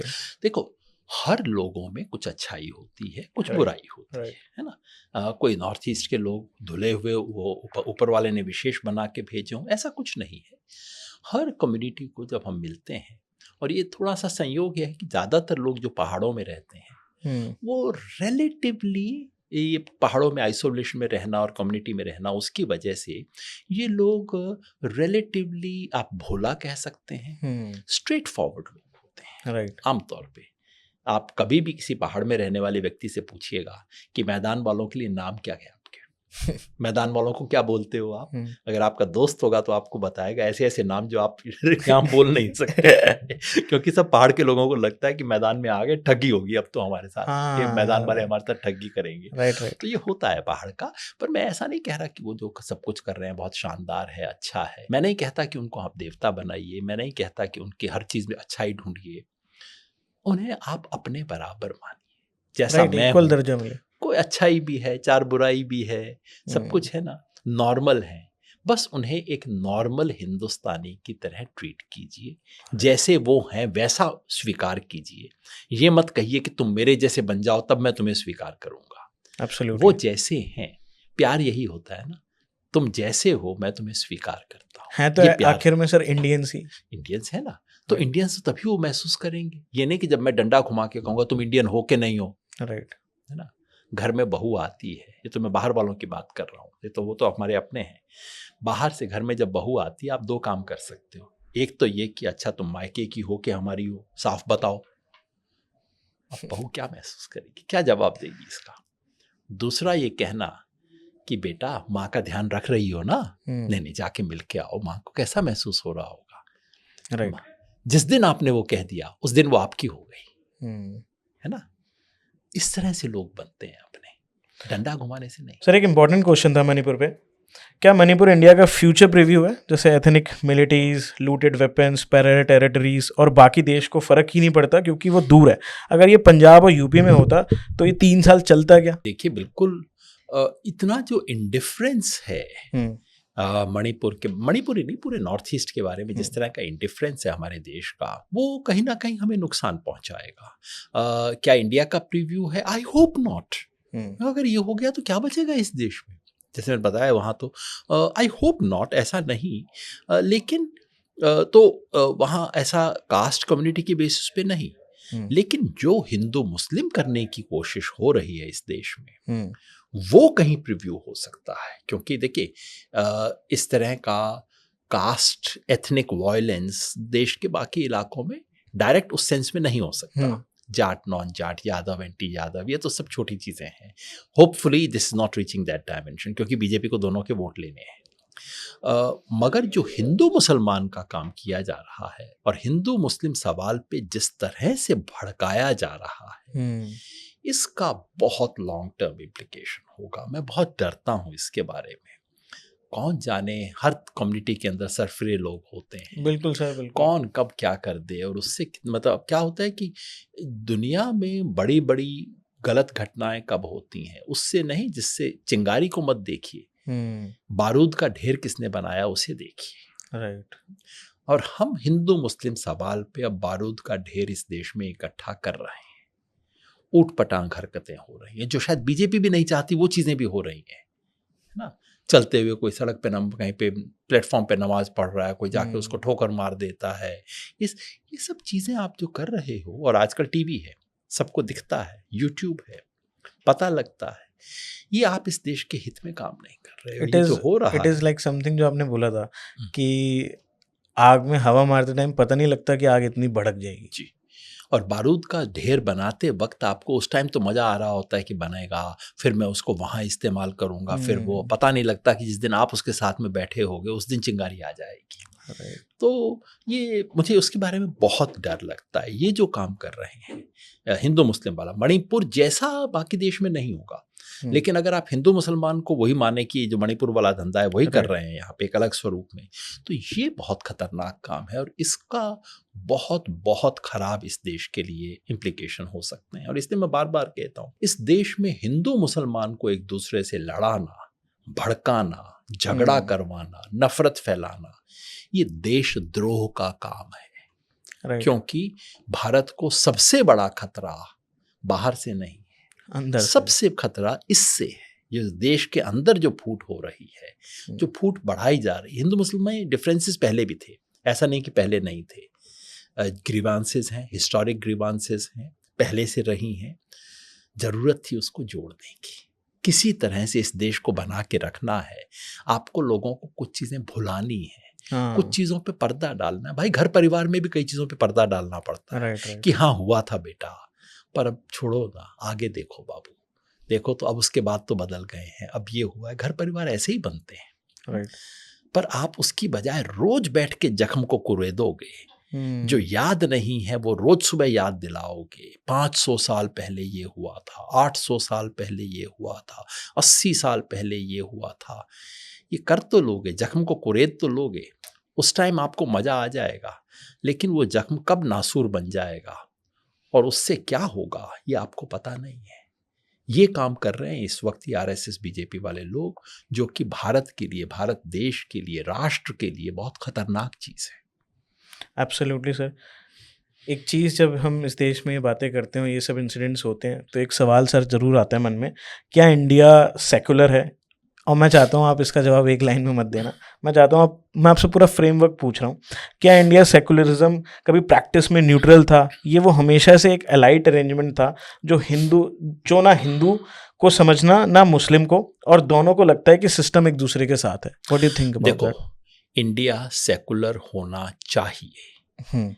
सेकुलर बिल्कुल एक सिंपल सेंस में, बाकी थ्योरी वगैरह में पढ़ने की कोई ज़रूरत नहीं है। बेसिकली ये कि ये देश किसी धर्म, इस देश में कोई एक धर्म वाले मकान मालिक और बाकी लोग किराएदार हों, ये नहीं चल सकता। बिल्कुल। ये सबका देश है। इस मायने में ये देश सेकुलर होना चाहिए। इंडिया का कोई एक रिलीजन नहीं है, ऑफिशियल रिलीजन नहीं है, इस मायने में सेकुलर होना चाहिए। आप अपने कहाँ जाके पूजा करते हो, कैसे करते हो, ये आपका काम है, ये सरकार का काम नहीं है, इस मायने में सेकुलर होना चाहिए। और सब धर्मों को एक नज़र से देखिएगा सरकार, इस मायने में सेकुलर होना चाहिए। ये सब बातें हमारे संविधान में लिखी हुई थी। हमारे संविधान में सेकुलर शब्द नहीं था 1950 में, वो शब्द 1976 में डाला गया, लेकिन वो ना डलता। इनफैक्ट मैं तो चाहता हूं कि ना डलता, पता नहीं क्यों खामखा डाल दिया, जरूरत बिल्कुल नहीं थी। वो इंदिरा गांधी को उस वक्त अपने इमरजेंसी के पाप छुपाने थे, इसलिए उसने सेकुलर शब्द को वहां डालने की, कवर करने की कोशिश की। लेकिन जो सेकुलरिज्म का कंटेंट है वो पहले दिन से हमारे कॉन्स्टिट्यूशन में है। हमारा कॉन्स्टिट्यूशन कहता है कि हमारे ये देश, ये हमारे कॉन्स्टिट्यूशन की प्रीएम्बल में कहीं पे भी किसी धर्म का जिक्र नहीं है। ओके, है ना, ये कोई इस्लामिक रिपब्लिक ऑफ पाकिस्तान नहीं है, नहीं, रिपब्लिक ऑफ इंडिया है बस। दूसरा, हमारा कॉन्स्टिट्यूशन कहता है आप जिस भी धर्म में विश्वास करते हो उसको मानना, पूजा करना, उसका प्रचार प्रसार करना, आपको पूरी स्वतंत्रता है। धर्म के आधार पे कोई भेदभाव आपसे नहीं हो सकता, ये लिखा हुआ है। यही सेकुलर है बस, और मेरे को कुछ नहीं चाहिए। इस मायने में इंडिया को सेकुलर होना चाहिए। सिर्फ चाहिए नहीं, एक और बात मैं कहता हूँ और वो बड़ी बात है। इंडिया या तो सेकुलर रहेगा, नहीं तो इंडिया इंडिया ही नहीं रहेगा। इंडिया के बने रहने की प्री कंडीशन है सेकुलर होना। क्योंकि अगर आप जिस देश में 20 करोड़ माइनॉरिटीज है, कुल मिला के माइनॉरिटीज 25 करोड़ के करीब में, 25 करोड़ माइनॉरिटी, 25 करोड़ इस देश में, दुनिया में 5-7 देश हैं जिनकी आबादी 25 करोड़ से ज़्यादा है। जहाँ 25 करोड़ माइनॉरिटी हों, वहाँ आप सोचो कि उस माइनॉरिटी को यूं अंगूठे के नीचे दबा के आप देश चला लोगे, आपसे बड़ा मूर्ख कोई हो नहीं सकता। 25 करोड़ लोगों को दबा के रखने पे देश नहीं चल सकते। 25,000 को दबाने में सांस फूल जाता है। श्रीलंका ने वहाँ की 14% माइनॉरिटी को दबाने के लिए, माइनॉरिटी वहाँ के हिंदू हैं, तमिल हैं, उनको दबाने के लिए क्या कुछ किया, और क्या हुआ श्रीलंका का? पूरा देश आग में जल गया। बिल्कुल। श्रीलंका कहने को एक देश है, वास्तव में 2 देश में बढ़ चुका है। सिर्फ 14% की माइनॉरिटी, और छोटा देश था, कितना वहाँ पे कुछ लाख लोग रहे होंगे, बिल्कुल, करोड़ों में भी नहीं थे वहाँ पे। उसको दबाने में मतलब श्रीलंका जल गया था।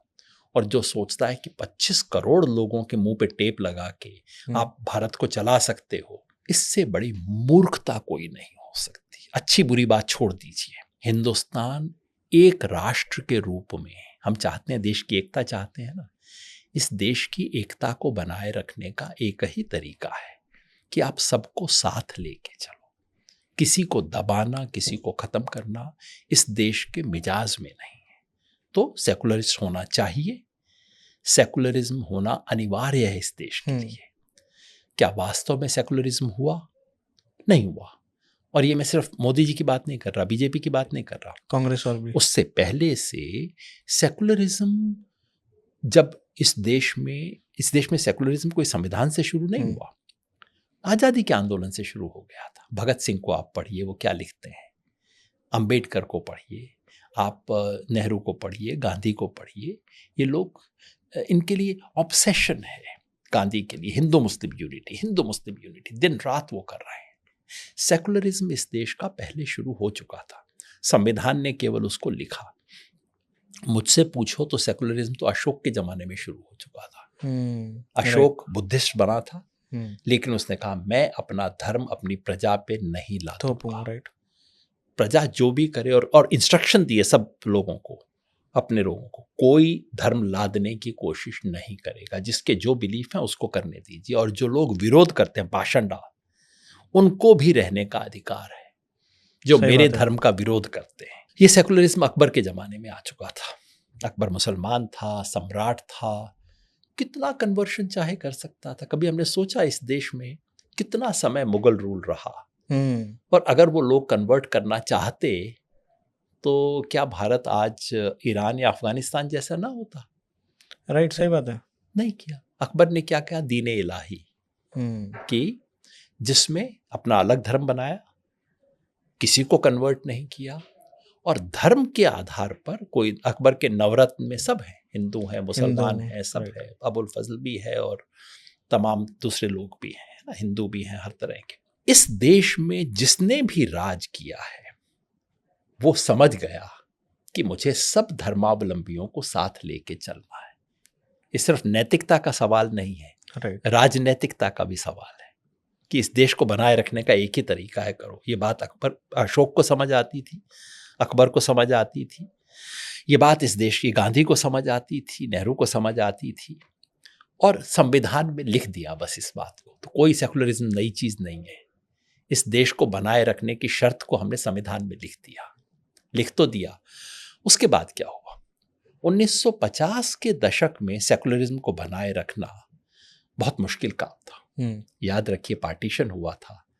आजकल आप पार्टीशन की फिल्में कुछ देखते होंगे, कितना खून खराबा हुआ था, बहुत ज्यादा। उस खून खराबे, और कितने लोग पाकिस्तान से आए थे जिन्हें उस वक्त शरणार्थी कहते थे, जो पता नहीं क्या कुछ टॉर्चर सह के वहां आए थे, और वो लोग कहते थे कि वहां हमारे साथ ये हुआ तो अब हम मुसलमानों को सबक सिखाएंगे। लेकिन गांधी और नेहरू ने कहा नहीं, ये नहीं होगा। पाकिस्तान मुसलमानों का भले ही हो, भारत सबका, सेकुलर रहेगा, सबके साथ होगा। बुरा भी लगता था, एक पहले गुस्से में लगता ही है, यार वहां हमारे साथ ये हुआ और तुम यहाँ पे बड़ा हमें आदर्श सिखा रहे हो। ये आदर्श नहीं था, ये इंडिया को बनाए रखने की शर्त थी। ये समझदार लोग थे, ये ऐसा नहीं कि पगलैट थे कि हाँ बहुत ऊंचे आदर्श में टिके हुए थे, अनरियल थे, नहीं। चाहते तो वो भी एक हिंदुस्तान बनाते। हाँ, ये वो जानते थे कि इस इंडिया में केवल एक धर्म के लोगों का बोलबाला बनाने का मतलब होगा सिविल वॉर। वो उन्होंने नहीं होने दी।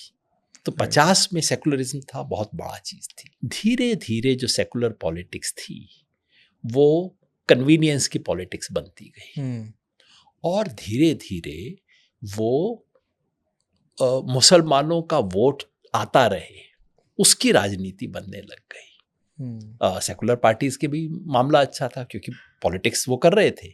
जैसे मैं तमाम बीजेपी के बता रहा हूँ गड़बड़ियाँ, ये इन बाकी सेकुलर पार्टियों ने ये खेल शुरू कर दिया कि भाई ठीक है, मुसलमान का वोट आता रहे, उस पर कोई प्रॉब्लम ना हो, तो मुसलमान को डरा के रखना, तुम ऐसा गलत होगा, ये हो रहा है, तुम्हारे नहीं, सिक्योरिटी, तुम इनसिक्योर हो। मुसलमान को इनसिक्योर बना के रखना सेकुलर पॉलिटिक्स ने काम शुरू कर दिया। तो बाकी सब लोग अपना सड़क मांगेंगे, शिक्षा मांगेंगे, रोजगार मांगेंगे, मुसलमान सिर्फ कहेगा बस मेरे को सिक्योरिटी दे दो, दंगे ना हो। तो ये सेकुलर पॉलिटिक्स ने शुरू कर दिया। यही नहीं, सेकुलर पॉलिटिक्स ने, सेकुलर पार्टियों ने एक और बहुत गलत काम किया कि मुसलमानों को मुल्ला मौलवियों के हाथ गिरवी रख दिया। मुल्ला जो मौलवी लोग मांगते, मौलवियों का भी कोई समाज से संबंध नहीं, हिंदू समाज कौन सा, कोई पंडितों और उनसे धर्म गुरुओं से कोई समाज नहीं चलता है।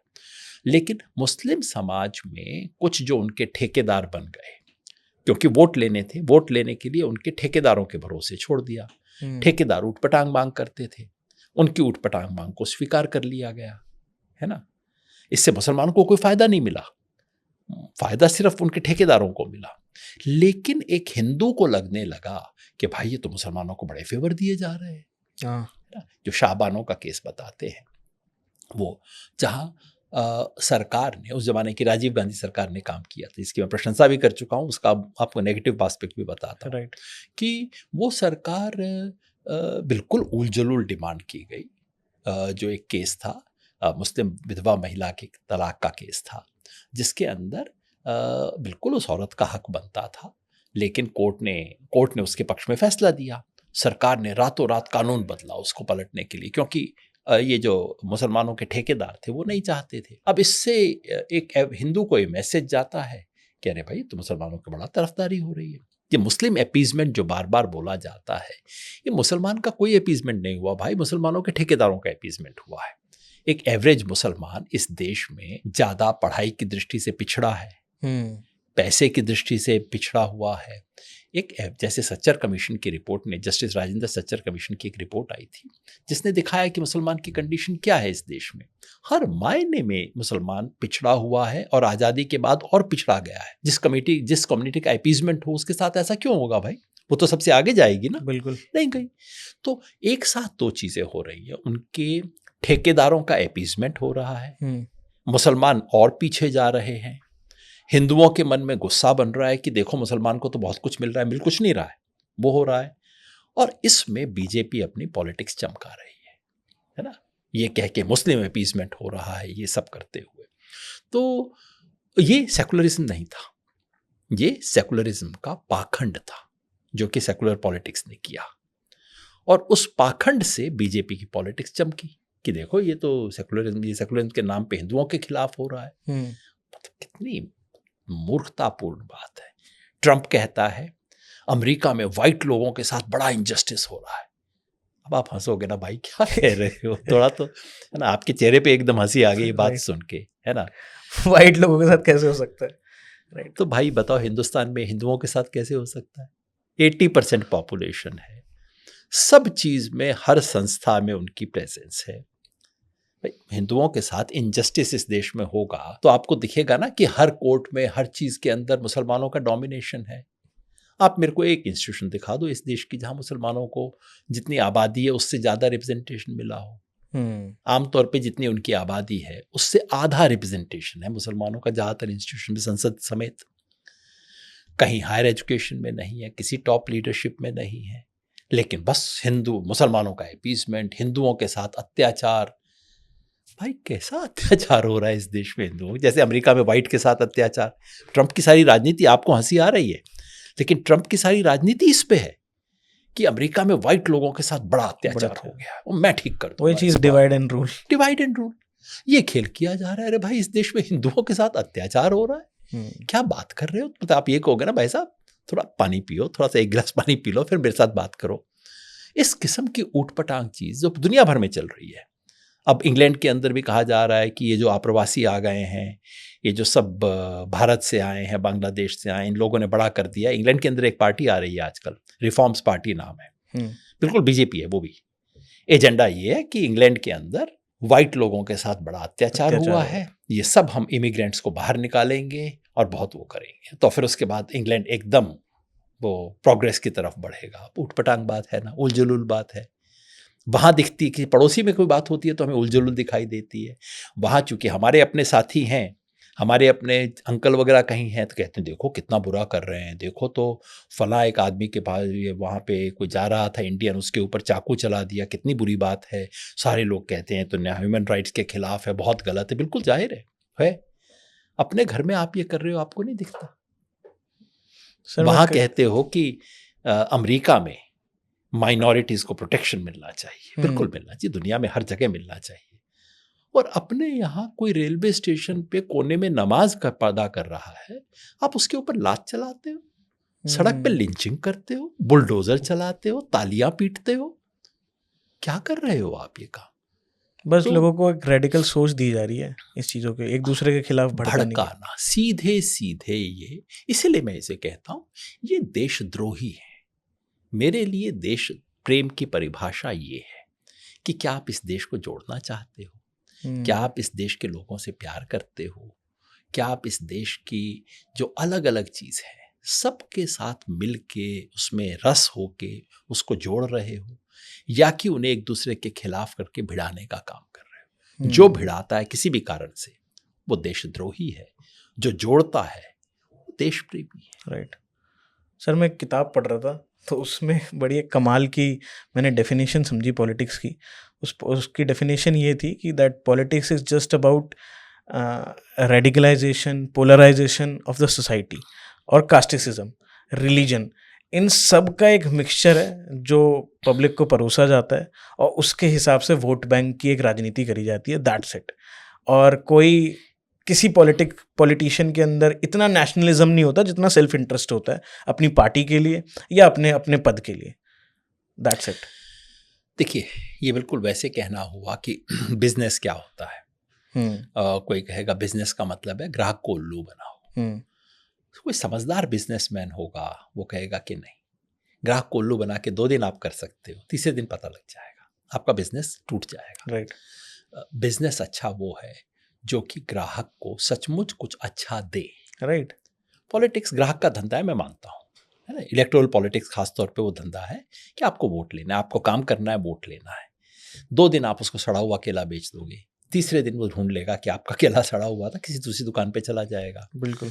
अगर आप ठीक माल दो और खराब हो तो कह दो बाबूजी आज मत लो, ठीक चीज़ नहीं है।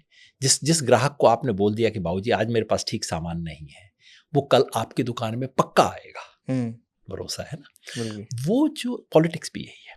पॉलिटिक्स में शॉर्ट टर्म गेन का खेल ये हो सकता है कि आप लोगों को भिड़ाओ, तोड़ो, उससे काम चला लो। लॉन्ग टर्म में पता लग जाता है, फिर पब्लिक कहती है ना भाई इनसे बच के रहो। तो पॉलिटिक्स को मेरी परिभाषा अलग है। ये एक तरह की पॉलिटिक्स है, जैसे बिजनेस एक तरह का बिजनेस वो होता है। मेरी परिभाषा पॉलिटिक्स की ये है कि शुभ को सच में बदलने का जो कर्म है वो पॉलिटिक्स है। शुभ मतलब जो सुंदर है, जो होने लायक है, उसको सिर्फ पोएट्री नहीं करनी उसके बारे में, उसको कहना कि ये यहाँ होगा, इस अच्छी चीज को मैं यहाँ लाऊंगा, उसके लिए जो आप काम करते हो उसे मैं पॉलिटिक्स बोलता हूँ। वो कहते हैं ना, अगर कहीं है स्वर्ग तो उतार ला जमीन पर। ये पॉलिटिक्स है मेरे लिए, तो कम से कम मैंने ये पॉलिटिक्स सीखी। एक्चुअली ये चीज़ मैं इस चीज़ को इसलिए रिफ्लेक्ट करके बोल रहा था सर। 2012 में आप अन्ना हज़ारे जी के साथ थे और कांग्रेस के खिलाफ बहुत बड़ी मूवमेंट हुई देश में, क्योंकि करप्शन से लोग बहुत परेशान हो गए थे। एंड बड़ी उम्मीद के साथ बीजेपी को लोगों ने इलेक्ट करा कि that everything will gonna change, हम एक चेंज की तरफ वोट दे रहे हैं, और लोगों ने वोट चेंज की तरफ दिया था। एंड फिर बीजेपी आई, बीजेपी ने कुछ अच्छे काम भी करे हैं, बट ये चीज़ें भी, बीजेपी ने भी कुछ वैसे ही काम करा जैसे वो कर रहे थे। पार्टी बदली देश में, बट पॉलिटिक्स का जो नेचर था वो चेंज नहीं हुआ। एक मायने में पहले से बुरा हो गया। अन्ना हजारे वाला जो मूवमेंट था, मैं मूवमेंट में नहीं था लेकिन आम आदमी पार्टी के साथ में था। वो कांग्रेस के खिलाफ नहीं था, वो करप्शन के खिलाफ था। हाँ, मतलब वो एस्टेब्लिशमेंट के खिलाफ था, एंटी एस्टेब्लिशमेंट मूवमेंट था। मुझे कोई आज भी शर्मिंदगी नहीं है उसमें शामिल होने पे। आज भी मैं समझता हूँ सही काम किया था। जनता सड़क पे हो, सही सवाल पे, सत्ता के करप्शन के खिलाफ जनता सड़क पे हो, आपको जनता के साथ होना चाहिए, कुर्सी के साथ नहीं होना चाहिए। वो किया, बहुत अच्छा किया। उसके बाद क्या हुआ, आपने कहा कि सिर्फ चेहरे बदल गए, कुछ नहीं बदला। ये बात तो बिल्कुल सही है, करप्शन तो है। फर्क एक हुआ है, पहले करप्शन दिखाई देता था, अब करप्शन अदृश्य हो गया है। अडानी के क्या खेली, छोटा छोटा करप्शन तो दिख जाता है लोगों को, तहसीलदार के ऑफिस में गए, वो हुआ, उस सब का रेट आजकल बढ़ गया है। पूरे देश में मैं घूम के देखता हूँ, लोग कहते हैं, आरएसएस के वर्कर मुझे बताते हैं, सर बाकी सब तो ठीक है, ये तो कांग्रेस से भी ज्यादा रेट कर दिया इन लोगों ने, तो मतलब ये ऐसी स्थिति आ गई है, कुछ तो करो। आरएसएस के लोग कहते हैं बीजेपी एक बार हार जाए ना। आरएसएस के लोग कहते हैं? आरएसएस के लोग कहते हैं। आप बिल्कुल, मैं पूरे विश्वास से कहता हूं। कॉन्ट्राडिक्टरी स्टेटमेंट है। क्योंकि ऐसा देखिए, आरएसएस में ऐसा थोड़ी है कि सारे लोग बिल्कुल आंख पे पट्टी बांध के चलते हैं या सारे लोग बिल्कुल मोदी की पूंछ पकड़ के चलते हैं, ऐसा नहीं होता। संगठन अलग। आरएसएस के लोग कहते हैं कि ये तो बीजेपी कैसी पार्टी बन गई, हम तो पहचान भी नहीं पा रहे हैं इस पार्टी को। सारे इसके अंदर दूसरी पार्टी के नेता आ गए हैं जो काम कर रहे हैं। करप्शन का लेवल देखिए, आरएसएस में पहले होता था, आरएसएस थे या कम्युनिस्ट थे या सोशलिस्ट थे या गांधीयन लोग थे, इनको समाज इसलिए इज्जत करता था कि समाज कहता था कि इनके विचारों में असहमति है, कम्युनिस्ट और आरएसएस एक दूसरे के बिल्कुल खिलाफ है, लेकिन ये लोग ईमानदार लोग हैं, व्यक्तिगत जीवन बेईमान लोग नहीं, ऐसा लोग जनरली समझते थे। तो उनमें से वो जो आरएसएस के पुराने और रिलेटिवली ईमानदार लोग बचे हैं, वो कहते हैं सर ये क्या हो रहा है, और वो बिल्कुल मतलब मुझे कहते हैं कई जगह पे कि एक बार इसे हरवा दो बीजेपी को, बीजेपी का सुधार हो जाएगा। बीजेपी के कल्याण के लिए जरूरी है कि एक बार हार जाए अच्छे से, ताकि इसमें से इनका जो गंद है कम से कम वो तो बाहर निकलेगा। तो वो तो करप्शन है, खूब है, पहले से ज़्यादा है, और अब थोड़ा इनविजिबल हो गया है। पहले क्या था, मीडिया कम से कम बोल देता था अन्ना मूवमेंट के दौरान कि ये सारी चीज़ें क्यों पब्लिक हुई, क्योंकि मीडिया बोल सकता था, खुल के मिनिस्टर का नाम लेते थे, हम खड़े होकर सड़क पे प्रधानमंत्री का नाम लेके बोलते थे, हमें कोई पकड़ने नहीं आता था। अगले दिन ये नहीं होता था कि अगर बोल दिया कुछ तो अगले दिन ईडी की रेड हो जाएगी, आईटी की रेड हो जाएगी, ये कर देंगे वो कर देंगे, ये कब सब कुछ नहीं था। हम कहते हैं ना इतना करप्शन था, इसलिए था कि बोल सकते थे आप इस करप्शन के बारे में। आज मैं जरा बोल दूं ना ठीक से, आपका ये यूट्यूब ये वाला ये जो ब्रॉडकास्ट है, ये ब्रॉडकास्ट चलेगा नहीं, या इसके ऊपर चुपचाप से एक इसको एल्गोरिदम आ जाएगा जो इसको डाउन कर देगा। आप अचानक सोचते रहेंगे मेरा ये वाला पॉडकास्ट तो बिल्कुल नहीं चला, क्यों? एल्गोरिदम डाउन कर देगा। ये सब खेल नहीं थे। और दूसरा, वो जो अदृश्य होता है ऊपर के लेवल पे, जो छोटे खेल नहीं, ये छोटा हजारों लाखों करोड़ों वाले खेल नहीं, दसियों हजार करोड़ या लाखों करोड़ वाले जो खेल हैं वो चुपचाप से हो रहे हैं, बहुत ऊंचे लेवल पे हो रहे हैं, कोई बात नहीं करता।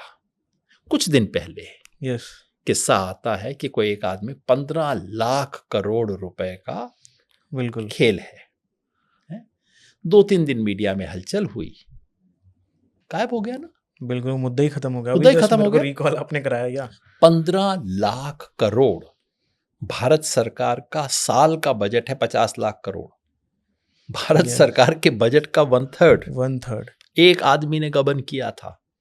चौथे पांचवें दिन पता लग रहा है कि थोड़ा से इसमें भी अडानी कनेक्शन, इस देश की हर चीज का अडानी कनेक्शन होता है, अडानी कनेक्शन है।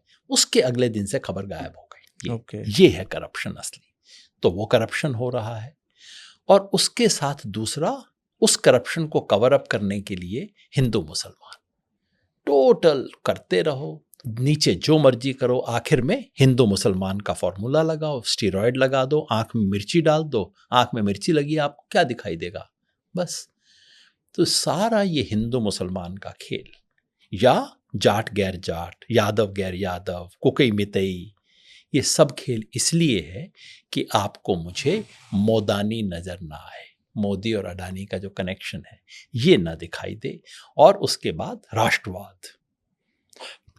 राष्ट्रवाद जैसे महान विचार को, इतने खूबसूरत और पवित्र सिद्धांत को इन्होंने ऐसा सस्ता बना दिया है। इसको तो सिर्फ बाजार वो मतलब ग्राहक को उल्लू बनाने के लिए जो फॉर्मूला होता है उसमें कन्वर्ट कर दिया है राष्ट्रवाद को। सब कुछ करो, ऊपर से राष्ट्रवाद, सारे करप्शन के ऊपर राष्ट्रवाद की चादर फैला दो, और बस। और हिंदू को खतरा, हिंदू के हित में, ये पता लगा हिंदू में भी चोरी कर रहे हैं, मंदिर में भी चोरी हो रही है, कहीं नहीं छोड़ा इन लोगों ने, है ना। और ऊपर से राष्ट्रवाद, तो इसलिए हो रहा है ये सब कुछ। तो ये तो पहले जैसा नहीं है, पहले से कई गुना बुरा है। पहले बोल तो सकते थे प्रधानमंत्री के खिलाफ, कैसे गजब पत्रकार बोला करते थे ना, बिल्कुल रामलीला मैदान में खड़े होकर बोला करते थे। एक आदमी की हिम्मत है बोल दे इस 15 लाख वाले पे, 15 लाख करोड़ वाले पे, क्यों नहीं इसकी जांच हुई? सेबी ने क्यों जांच इसकी नहीं की?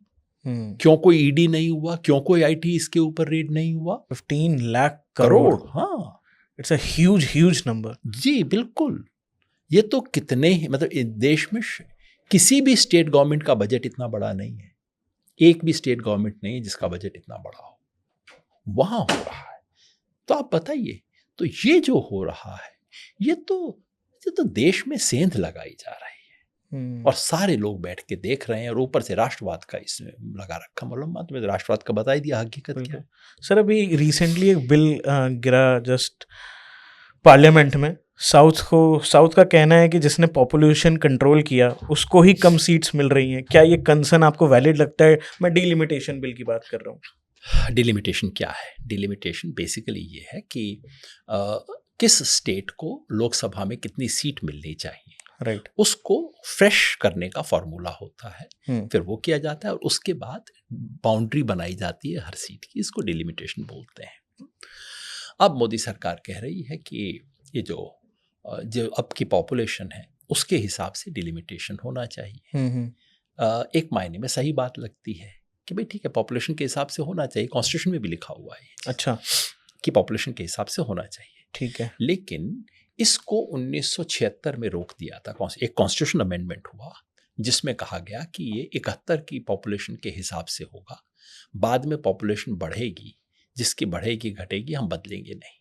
अच्छा। तो 76 में अमेंडमेंट हुआ, 25 साल के लिए हो गया। टेम्परेरी अरेंजमेंट था कि चलो 25 साल तक हम इसको छेड़ेंगे नहीं। 71 के हिसाब से जो जिसका शेयर बनता है वही देंगे। 2001 में 76 में इंदिरा गांधी ने किया, 2001 में अटल बिहारी वाजपेयी है, उन्होंने कहा कि नहीं इसको 25 साल और बढ़ा दो। ठीक है। जो 71 का फॉर्मूला है वही लागू करेंगे। अब मोदी गवर्नमेंट उसको खोलना चाहती है। अब 26 साल हो गए, 25 साल फिर हो गए, खोलना चाहती है। खोलने का नतीजा क्या होगा? सारा जो केरला से लेके बंगाल तक का बेल्ट है, हाँ, सबकी सीटें कम हो जाएंगी। ओके, क्योंकि उधर पॉपुलेशन कम है। पॉपुलेशन ग्रोथ उनका इतना फास्ट नहीं हुआ है। हाँ, ओके। पॉपुलेशन कम हुई है, उनकी पॉपुलेशन का शेयर कम हुआ है। हाँ, कंट्रोल्ड है मतलब। है, उनकी पॉपुलेशन रिलेटिवली पॉपुलेशन ग्रोथ का रेट इतना फास्ट नहीं है। ठीक है। जितना, और इसके अंदर कोई देखिए सिंपल चीज़ है, जहाँ प्रॉस्पेरिटी आती है वहाँ वहाँ बच्चे कम होते जाते हैं। बिल्कुल सीधा कनेक्शन है। जिस कंट्री में, जिस कम्युनिटी में, जिस स्टेट में इकोनॉमिक ग्रोथ ज़्यादा होगा वहाँ पॉपुलेशन ग्रोथ कम हो जाएगा। बिल्कुल सीधा लॉजिक है, इसमें कोई चमत्कार नहीं है, कोई किसी की वो नहीं है। साउथ और वेस्ट इंडिया देश में ज़्यादा प्रॉस्परस हुआ है। प्रॉस्परस हुआ है तो वहाँ पॉपुलेशन कम हुई है, पॉपुलेशन ग्रोथ कम हुई है। और जो देश के सबसे गरीब इलाके हैं उन इलाकों में पॉपुलेशन बढ़ी है। जहाँ पे गरीबी होगी वहाँ पॉपुलेशन बढ़ेगी ना। ये वैसे इससे ये भी समझ आता है कि देश में एससी की पॉपुलेशन क्यों बढ़ी है, मुसलमानों की पॉपुलेशन क्यों बढ़ी है। इस पे इतना जो ड्रामा तमाशा किया जाता है, उनसे पूछो यूपी की पॉपुलेशन क्यों बढ़ी है, बिहार की पॉपुलेशन क्यों बढ़ी है। राइट। जहाँ गरीबी होगी वहाँ पॉपुलेशन बढ़ेगी। जो सबसे मार्जिनल होगा उसकी पॉपुलेशन बढ़ेगी। तो साउथ इंडिया वाले अब कहते हैं कि इसका मतलब है आप हमारी सीटें कम कर दोगे, और थोड़ी बहुत नहीं हो रही। अगर ये फॉर्मूला यूज किया जाता है तो केरला की आज 20 सीट हैं लोकसभा में। From 20 it will become 12। अच्छा, okay. तमिलनाडु 39 से 31 हो जाएगा। आंध्रा और इनकी 5 सीट कम हो जाएंगी, आंध्रा तेलंगाना की। उड़ीसा की 3 सीट कम हो जाएंगी, बंगाल की 4 सीट कम हो जाएंगी। किसकी बढ़ेगी? पंजाब की 1 सीट कम हो जाएगी। किसकी बढ़ेगी? यूपी, बिहार, राजस्थान, मध्य प्रदेश, अब आप और हरियाणा, दिल्ली। अब आप सोचो किसकी बढ़ रही हैं सीटें? ये नॉर्थ बेल्ट की सीटें बढ़ जाएंगी। कौन सी पार्टी की सीटें बढ़ रही हैं, किसकी घट रही हैं? फॉर्मूला ऐसा है कि लगा तो मैं फॉर्मूला रहा हूं, एल्गोरिदम, लेकिन उस एल्गोरिदम का परिणाम मुझे पता है क्या निकलेगा। ओके। तो इसका परिणाम ये होगा कि जहां जहां बीजेपी थोड़ा सा कमजोर है या आज राज भी कर रही है तो थोड़ा अनसर्टेन है कि भाई 5 साल बाद पता नहीं क्या होगा, उड़ीसा में क्या होगा, बंगाल में क्या होगा। जहां जहां बीजेपी रिलेटिवली कमजोर है, हाँ, वो सब जगह उनकी सीटें कम हो जाएंगी। जहां जहां बीजेपी स्ट्रांग और पक्की है उनकी सीटें बढ़ जाएंगी। जो नॉन हिंदी स्पीकिंग एरियाज हैं उनकी सीटें कम हो जाएंगी। हिंदी स्पीकिंग की सीटें बढ़ जाएंगी। क्या ये करना चाहिए? तो नॉर्मली मैं कहता हूं कि हाँ, पॉपुलेशन के हिसाब से करना चाहिए, बुरी बात नहीं है इसके अंदर। लेकिन ये जो इसका मतलब है कि नॉन हिंदी स्पीकिंग सब स्टेट्स की पॉपुलेशन कम हो, की सीटें कम हो जाए, ये इंडिया के लिए अच्छा फॉर्मूला नहीं। बट ऐसा नहीं है सर कि उन स्टेट्स के साथ ये नाइंसाफी हो जाएगी, साउथ इंडियन स्टेट्स के साथ, या फिर ये जो बेल्ट है? मैं वही कह रहा हूँ, ये नॉर्मली मैं कहता कि ये पॉपुलेशन के हिसाब से कर दीजिए, लेकिन चूंकि इसका ये इम्पैक्ट होगा, सारी नॉन हिंदी स्पीकिंग स्टेट्स की सीटें कम होती जाएंगी, हिंदी स्पीकिंग की बढ़ती जाएंगी। ये देश की एकता के लिए अच्छी चीज़ नहीं है। राइट। ऑलरेडी साउथ इंडिया में काफ़ी रिजेंटमेंट है। आप जाके बात कीजिए बेंगलोर में अपने दोस्तों से, तो वो कहेंगे अच्छा इतना टैक्स हम देते हैं, हमें क्या मिलता है। ये सब बातें शुरू हो गई हैं। राइट। ऐसे में देखिए, आपको घर चलाना है, कुनबा चलाना है, परिवार चलाना है। परिवार ऐसे नहीं चलता, परिवार ऐसे चलता है सबको जोड़ के। अच्छा तेरे को ये मिला, लेकिन ये एक नुकसान हुआ, ये फ़ायदा हुआ। तो मेरा प्रस्ताव है कि 71 में जो भी सीटें जिसकी थी उसको परमानेंटली फ्रीज कर दो। बताओ भाई, चिंता मत करो तमिलनाडु वालों, तुम्हारी 39 रहेंगी।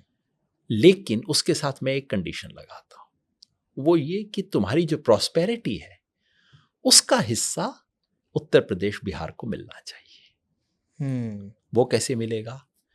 जो सेंट्रल गवर्नमेंट के फिनेंसेस हैं उसका बड़ा हिस्सा गरीब इलाकों में जाना चाहिए। ओके। तो पॉलिटिकल रिप्रेजेंटेशन में आप अपना हिस्सा, नॉर्थ इंडिया, हिंदी बेल्ट, अपना हिस्सा जो जरूरत से कम लेने को तैयार हो जाए, ताकि फाइनेंशियल रिसोर्सेज में आपको आपके हक से ज्यादा मिले।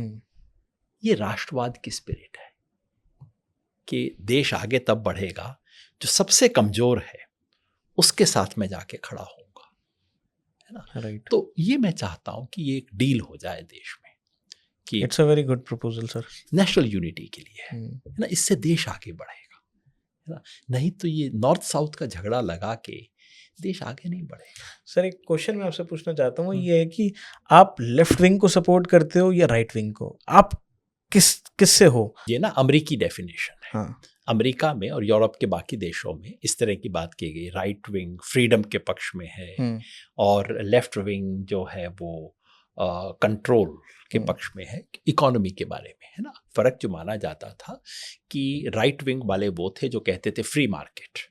मार्केट, फ्रीडम का मतलब मार्केट था। राइट। मार्केट को फ्री कर दो, इकोनॉमिक उसके ऊपर कोई जोर नहीं, जिसका मतलब है जो अगर होता है मार्केट जो जैसा करती है, मार्केट को छोड़ दो, मार्केट अच्छा ही करेगी। और जो लेफ्ट विंग वाले थे वो कहते थे कि नहीं, मार्केट को छोड़ो नहीं, मार्केट को कंट्रोल करो और मार्केट को ऐसा बनाओ जिससे कि गरीब के हित में सबसे ज्यादा फायदा हो। फर्क ये हुआ करता था। लेफ्ट विंग वाले कहते थे कि मार्केट को फ्री छोड़ दोगे तो देश आगे बढ़ेगा, ग्रोथ होगी। और लेफ्ट विंग वाले कहते थे कि मार्केट को फ्री छोड़ दोगे तो उससे सिर्फ अमीर और ज्यादा अमीर हो जाएंगे, गरीब और ज्यादा गरीब हो जाएंगे। ये डिस्प्यूट हुआ करता था। जो सोशल इश्यूज के ऊपर राइट विंग वाले कहते हैं मैं, मेरा देश, मेरी कम्युनिटी सबसे ऊपर। तो जब ट्रंप कहता है वाइट लोग, अमेरिका वाइट लोगों का है, दूसरे लोग कौन होते हैं, ये राइट विंग स्टेटमेंट है। लेफ्ट विंग वाले कहते हैं कि अमेरिका सबका है। राइट। यूरोप में, टर्की में सब तमाम लोग जो है वो कह रहे हैं कि लेफ्ट विंग वाले कहते हैं कि सबको साथ लेके चलो, राइट विंग वाले कहते हैं सुप्रीमेसिज्म होता है ना। इसलिए मैं पूछ रहा था, आप बताइए क्या मतलब है। जहाँ तक एक वो जो ये पुरानी बहसें थी, हकीकत ये है कि दुनिया में आज कहीं भी मार्केट को ख़त्म नहीं किया जा सकता। पुराने लेफ्ट विंगर्स कहते थे मार्केट को ख़त्म करो, स्टेट कंट्रोल होना चाहिए प्राइवेट प्रॉपर्टी पे। वो फेल हो गया रूस के अंदर एक्सपेरिमेंट। तो मार्केट को ख़त्म नहीं किया जा सकता। नंबर 2, मार्केट को कभी भी अपने हाल पे छोड़ा नहीं जा सकता। मार्केट को जब भी आप अपने हाल पे छोड़ोगे और कहोगे स्टेट कुछ नहीं करेगा, टोटल लूट होगी। आप थोड़ा सा टाइम मिले पढ़ना, सोवियत संघ में जब सोवियत संघ खत्म हुआ और उसके बाद ओपन मार्केट आ गया, पहले 10 साल में क्या हुआ वहां आप पढ़ के देखो। तो 20वीं सदी का सिंपल लेसन है, you need market and you need state. State regulated market is the only way out. तो ये ना लेफ्ट है ना राइट है। मगर एक मायने में स्टेट रेगुलेशन क्यों हो, स्टेट रेगुलेशन का ऑब्जेक्टिव क्या हो? स्टेट रेगुलेशन का ऑब्जेक्टिव होना चाहिए कि अंतिम व्यक्ति जो है वो बेनिफिट करे, है ना। यही एक हो सकता है। तो जस्टिस, इक्वालिटी ये हासिल किया जाए not bye eliminating market but by regulating markets. अगर लेफ्ट ये कहता है तो मैं लेफ्टिस्ट हूं और इस देश का संविधान लेफ्टिस्ट है। भारत की प्रिएम्बल पढ़ लीजिए आप कॉन्स्टिट्यूशन की प्रिएम्बल जो कहती है, ये तो स्ट्रेट फॉरवर्ड लेफ्टिज्म है। क्या कहती है? Equality of opportunities, justice, straight left की चीजें हैं। बट सर ये जो लेफ्ट विंग में ये जो फ्री वीज का चलन है कि देश में लोगों को रेवड़ी बांटी जाए और उसके भरोसे पे वोट लिया जाए, इलेक्शन से पहले लोगों के खाते में ट्रांसफ़र करे जा रहे हैं कुछ पैसे ईएमआई की तरह वोट खरीदने के लिए, तो उन लोगों को आप लेफ्टिस्ट कहते हैं ना। देखिए, अगर इस देश के गरीबों के लिए, एक गरीब देश जो है उसमें पॉलिटिक्स हमेशा गरीबों के लिए कुछ करेगी। आप इस देश की अगर खाली मार्केट पे छोड़ें तो मार्केट का क्या नियम है? मार्केट का मतलब है कि हर एक की जेब में वोट होता है, पर वोट बराबर नहीं है। राइट। अडानी की जेब में कितने वोट हैं? कोई आजकल शायद 14-15 लाख करोड़ उसकी जेब में वोट है, और मेरी आपकी जेब में हो सकता है 50 लाख वोट हो, और जो रिक्शा चला रहा है उसकी जेब में 5 वोट होंगे। बिल्कुल। मार्केट कहती है let us have democracy. Right. Mister Adani has 15 lakh crore votes, रिक्शे वाला has 5 votes, let us have democracy. अब आपको ये ठीक बात लगती है ना? ये है फ्री मार्केट। तो जहाँ भी डेमोक्रेसी होगी, जो एक पॉलिटिकल डेमोक्रेसी का लॉजिक क्या कहता है, गौतम अडानी के पास भी एक वोट है, उस रिक्शा वाले के पास भी एक वोट है ना? तो आपको पॉलिटिकल डेमोक्रेसी का जो लॉजिक है, हमेशा वो मार्केट के कंसंट्रेशन को चेक करेगा। चेक करने के 2 तरीके हैं। या तो आप एक पॉलिसीज ऐसी बनाए जिससे जो डिसएडवांटेज है उनको फायदा हो। दूसरा तरीका है पॉलिसी कुछ ना बनाए, उसकी जेब में सीधा जाके 5 रुपए डाल दें। अनफॉर्चुनेटली हमारे यहाँ सेकंड टेंडेंसी आ गई है। वो इसलिए आ रही है क्योंकि पॉलिसी और लंबा कोई काम करने की किसी में हिम्मत या क्षमता नहीं बची है। पॉलिटिक्स का इतना डिक्लाइन हो गया है कि अब ये है कि 5 साल काम तो कुछ करना नहीं है। आखिर में क्या करो, हिंदू मुसलमान करो और जेब में 10 का नोट डाल दो, 10,000 डाल दो, और सारे बैठ के उसको ताली पीटते हैं। राइट। तो ये राइट लेफ्ट वाला सवाल नहीं है। देखिए, हमारा देश का अगर लेफ्ट का क्लासिक ये होता था कि राइट विंग अमीरों के पक्ष में खड़ा होता था, लेफ्ट विंग गरीबों के पक्ष में खड़ा होता था। भारत जैसे देश में लेफ्ट विंग उस मायने में हमारे संविधान की आइडियोलॉजी है। ये उटपटांग बातें करते हैं, कहते हैं ये लेफ्ट कैसे हो गया। भैया इस देश का संविधान लेफ्ट है, तुम ऐसा करो संविधान बदल लो, है ना? तो उस मायने में लेफ्ट है। लेकिन लेफ्ट का मतलब अगर ये है कि आप प्राइवेट प्रॉपर्टी खत्म कर दो, मार्केट खत्म कर दो, ये सब उटपटांग चीजें हैं। ये सब साबित हो चुका है कि ये नहीं हो सकता। इस चीजों से मुक्त होके अब हमें एक सेंसिबल किस्म की पॉलिटिक्स सोचनी चाहिए। ये जो है ना, जैसे रिफॉर्म पार्टी यूएस में, यूके में आ रही है, ये राइट विंग पार्टी है। ये पार्टी क्या कहती है, निकालो, आप प्रवासियों को निकालो, वाइट लोगों का इंग्लैंड है, हम वाइट लोग रहेंगे। इसको राइट विंग बोला जाता है। अमेरिका के अंदर ट्रंप जब ये बातें करता है, मैं दीवार बना दूंगा, मैक्सिको वालों को बाहर भगा दूंगा, this is called right wing politics. Left wing वाले कहते हैं कि सब लोगों को बराबरी होनी चाहिए, रिलीजन की, अपनी सोशल कल्चर की बराबरी होनी चाहिए। This is left wing politics, है ना? तो इसलिए तो आप लेबल राइट लेफ्ट भूल जाइए। Basically what we should stand for is your right, freedom to practice one's own beliefs, equality of opportunities, right, guaranteed justice. ये सब लेफ्ट है या राइट है, कोई फर्क नहीं पैदा। ये इंडिया के कॉन्स्टिट्यूशन में लिखा हुआ है। So constitution of India is my ideology. उसको आप लेफ्ट कह लो, राइट कह लो, आपकी चॉइस है, मेरे को कोई फर्क नहीं पड़ता। As long as you believe in freedom, as long as you believe in equality, as long as you believe in justice as defined here. मैंने तो आपसे ये जस्ट इसलिए पूछा, मुझे भी पता है कि दैट ये फ्रांस से शुरू हुआ था, उधर के पार्लियामेंट से राइट लेफ्ट, एंड पूरे दुनिया में फैल गया। इंडिया में इस चीज़ पे बहुत डिबेट होती है लेफ्ट और राइट पे। तो आई थॉट मुझे आपसे पूछना चाहिए आप किसके सपोर्ट करते हो, but you said it that you support the constitution of India. That is very great. मैं उससे काफ़ी इम्प्रेस भी हूँ कि सर एटलीस्ट आप मुद्दों पे बात करना चाहते हो, ना कि किसी विंग की आइडियोलॉजी पे कि वो सही है ये गलत है। That is impressive. आम आदमी पार्टी पे एक बात कर रहे थे आप, जब आम आदमी पार्टी में थे तो अरविंद केजरीवाल जी ने ये फ्री बीज का स्टार्ट करा, लाइक दिल्ली में पानी और बिजली फ्री देना। तो आप उसके सपोर्ट में थे या फिर आप उसके विरोध में थे?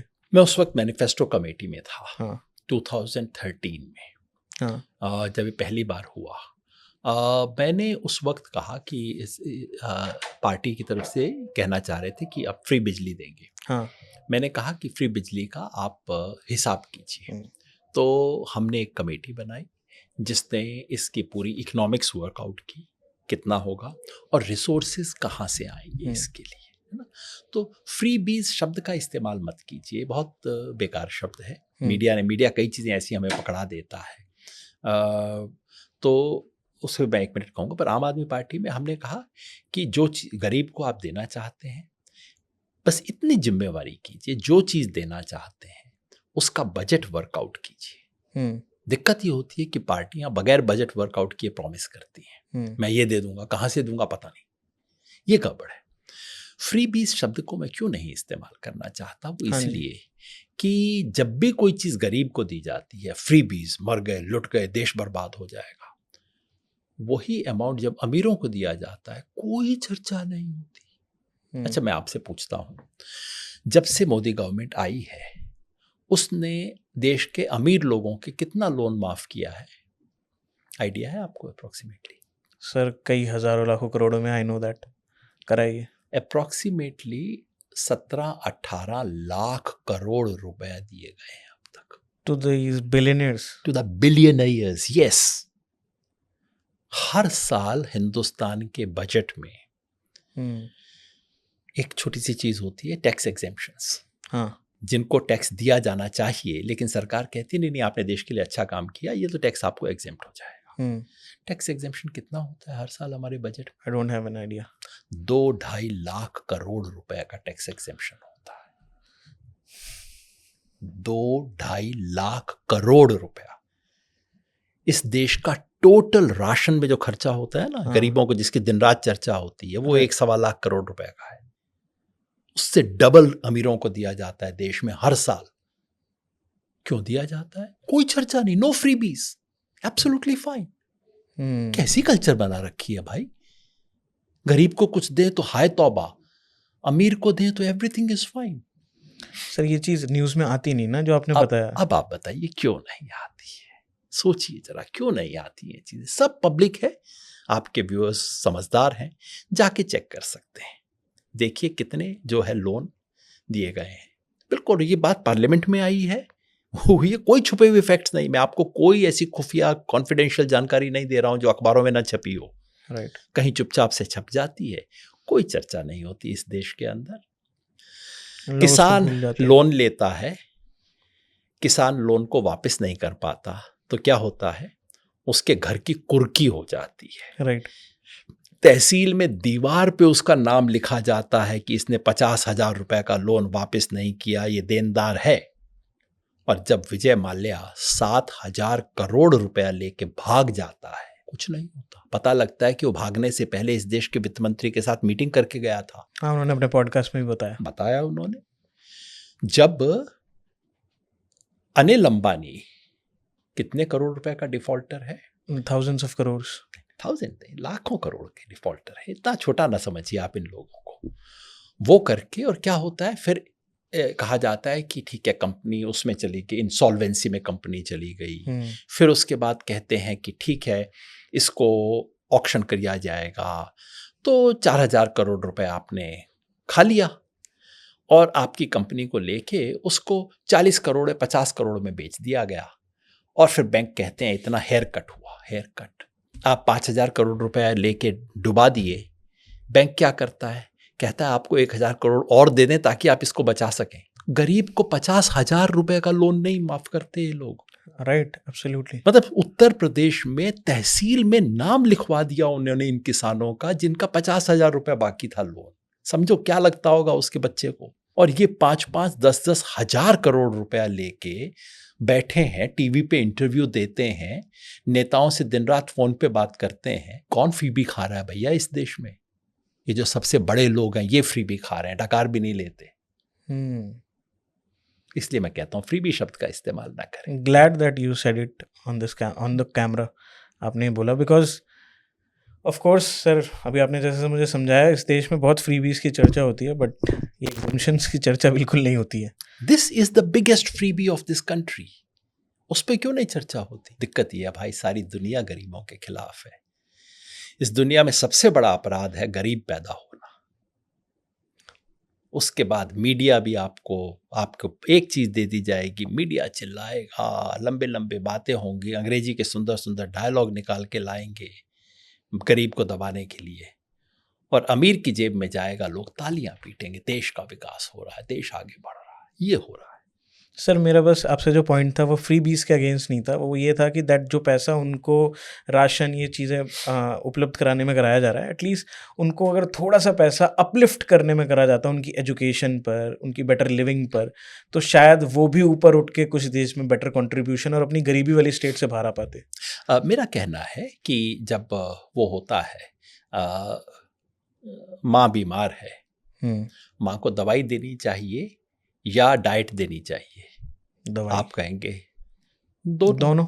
आप कहेंगे दोनों। भाई क्यों ऐसा चूज कर रहे हो कि माँ को डाइट मिले कि उसको दवाई मिले? दोनों मिलनी चाहिए। मेरी माँ है, राइट। गरीब के लिए हम ऐसा क्यों नहीं सोचते कि उसको जहाँ जरूरत है खाना भी मिले? सबको खाना, सबको राशन ना दो बेकार में। मेरे आपको राशन सब्सिडाइज क्यों मिल रहा है? नहीं मिलना चाहिए।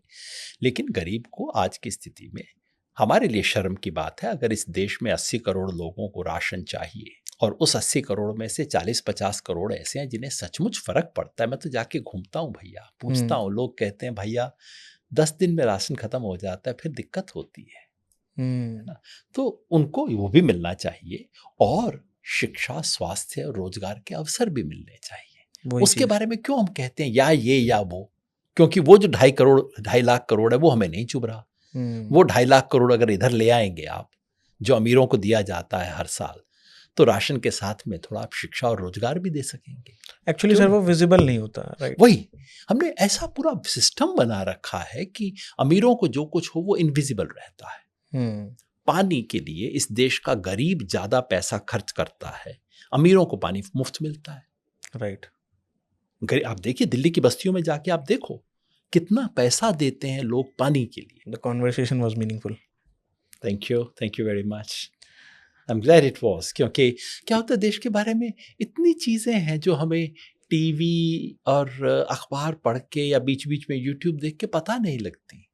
सचमुच हमारे देश में क्या हो रहा है उसके बारे में जानना सबसे बड़ा काम है। छोड़ दीजिए पार्टियों को, छोड़ दीजिए लेफ्ट राइट को, छोड़ दीजिए बीजेपी कांग्रेस को, बस इस देश की हकीकत आप जाने। मुझे बहुत अच्छा लगा आपने बातचीत मणिपुर से शुरू की, क्योंकि जो किसी भी देश में, दुनिया में सच जानने के लिए हमेशा एक सिंपल फॉर्मूला लगाइए, आखिरी पायदान से बात दुनिया को देखना शुरू कीजिए, आपको दुनिया का सच दिखाई दे जाएगा।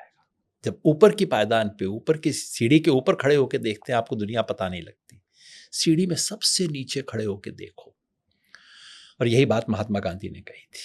महात्मा गांधी का फेमस जो ताबीज़ है वो, उन्होंने कहा कि अगर कभी भी दुनिया में, जिंदगी में कोई भी तुम्हारे मन में शक पैदा हो तो मैं एक ताबीज़ देता हूं, तुम जिंदगी में जिस सबसे कमजोर इंसान को मिले हो उसकी तरफ देखो और पूछो कि मेरे ये करने से उसे फायदा होगा या नहीं।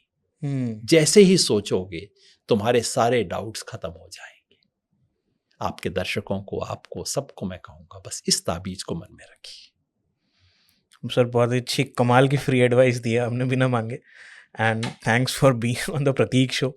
एंड मुझे लगता है जो ये कॉन्वर्सेशन हुई है ये लोगों को एक different mindset, thought provoking mindset देगी। एटलीस्ट वो सोचेंगे इस कॉन्वर्सेशन को सुनने के बाद। I am not claiming that मैं एक एक्सपर्ट हूँ, बट या I am a learner, and podcast में मुझे एक अपॉर्चुनिटी मिलती है एक्सपर्ट्स के साथ अपनी राय को समझने के लिए, उनकी राय जानने के लिए।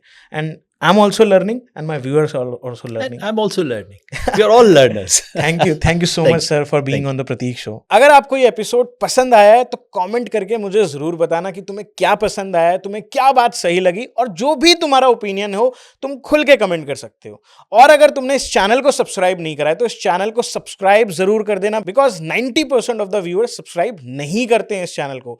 तो अभी जाके सब्सक्राइब कर दो। तब तक के लिए मैं मिलूंगा आपको अगले एपिसोड में किसी अगले गेस्ट और एक धमाकेदार टॉपिक के साथ। तब तक अपना ध्यान रखें, खुश रहें और द प्रतीक शो को सब्सक्राइब करते रहें। See you in the next episode. जय हिंद, वंदे मातरम।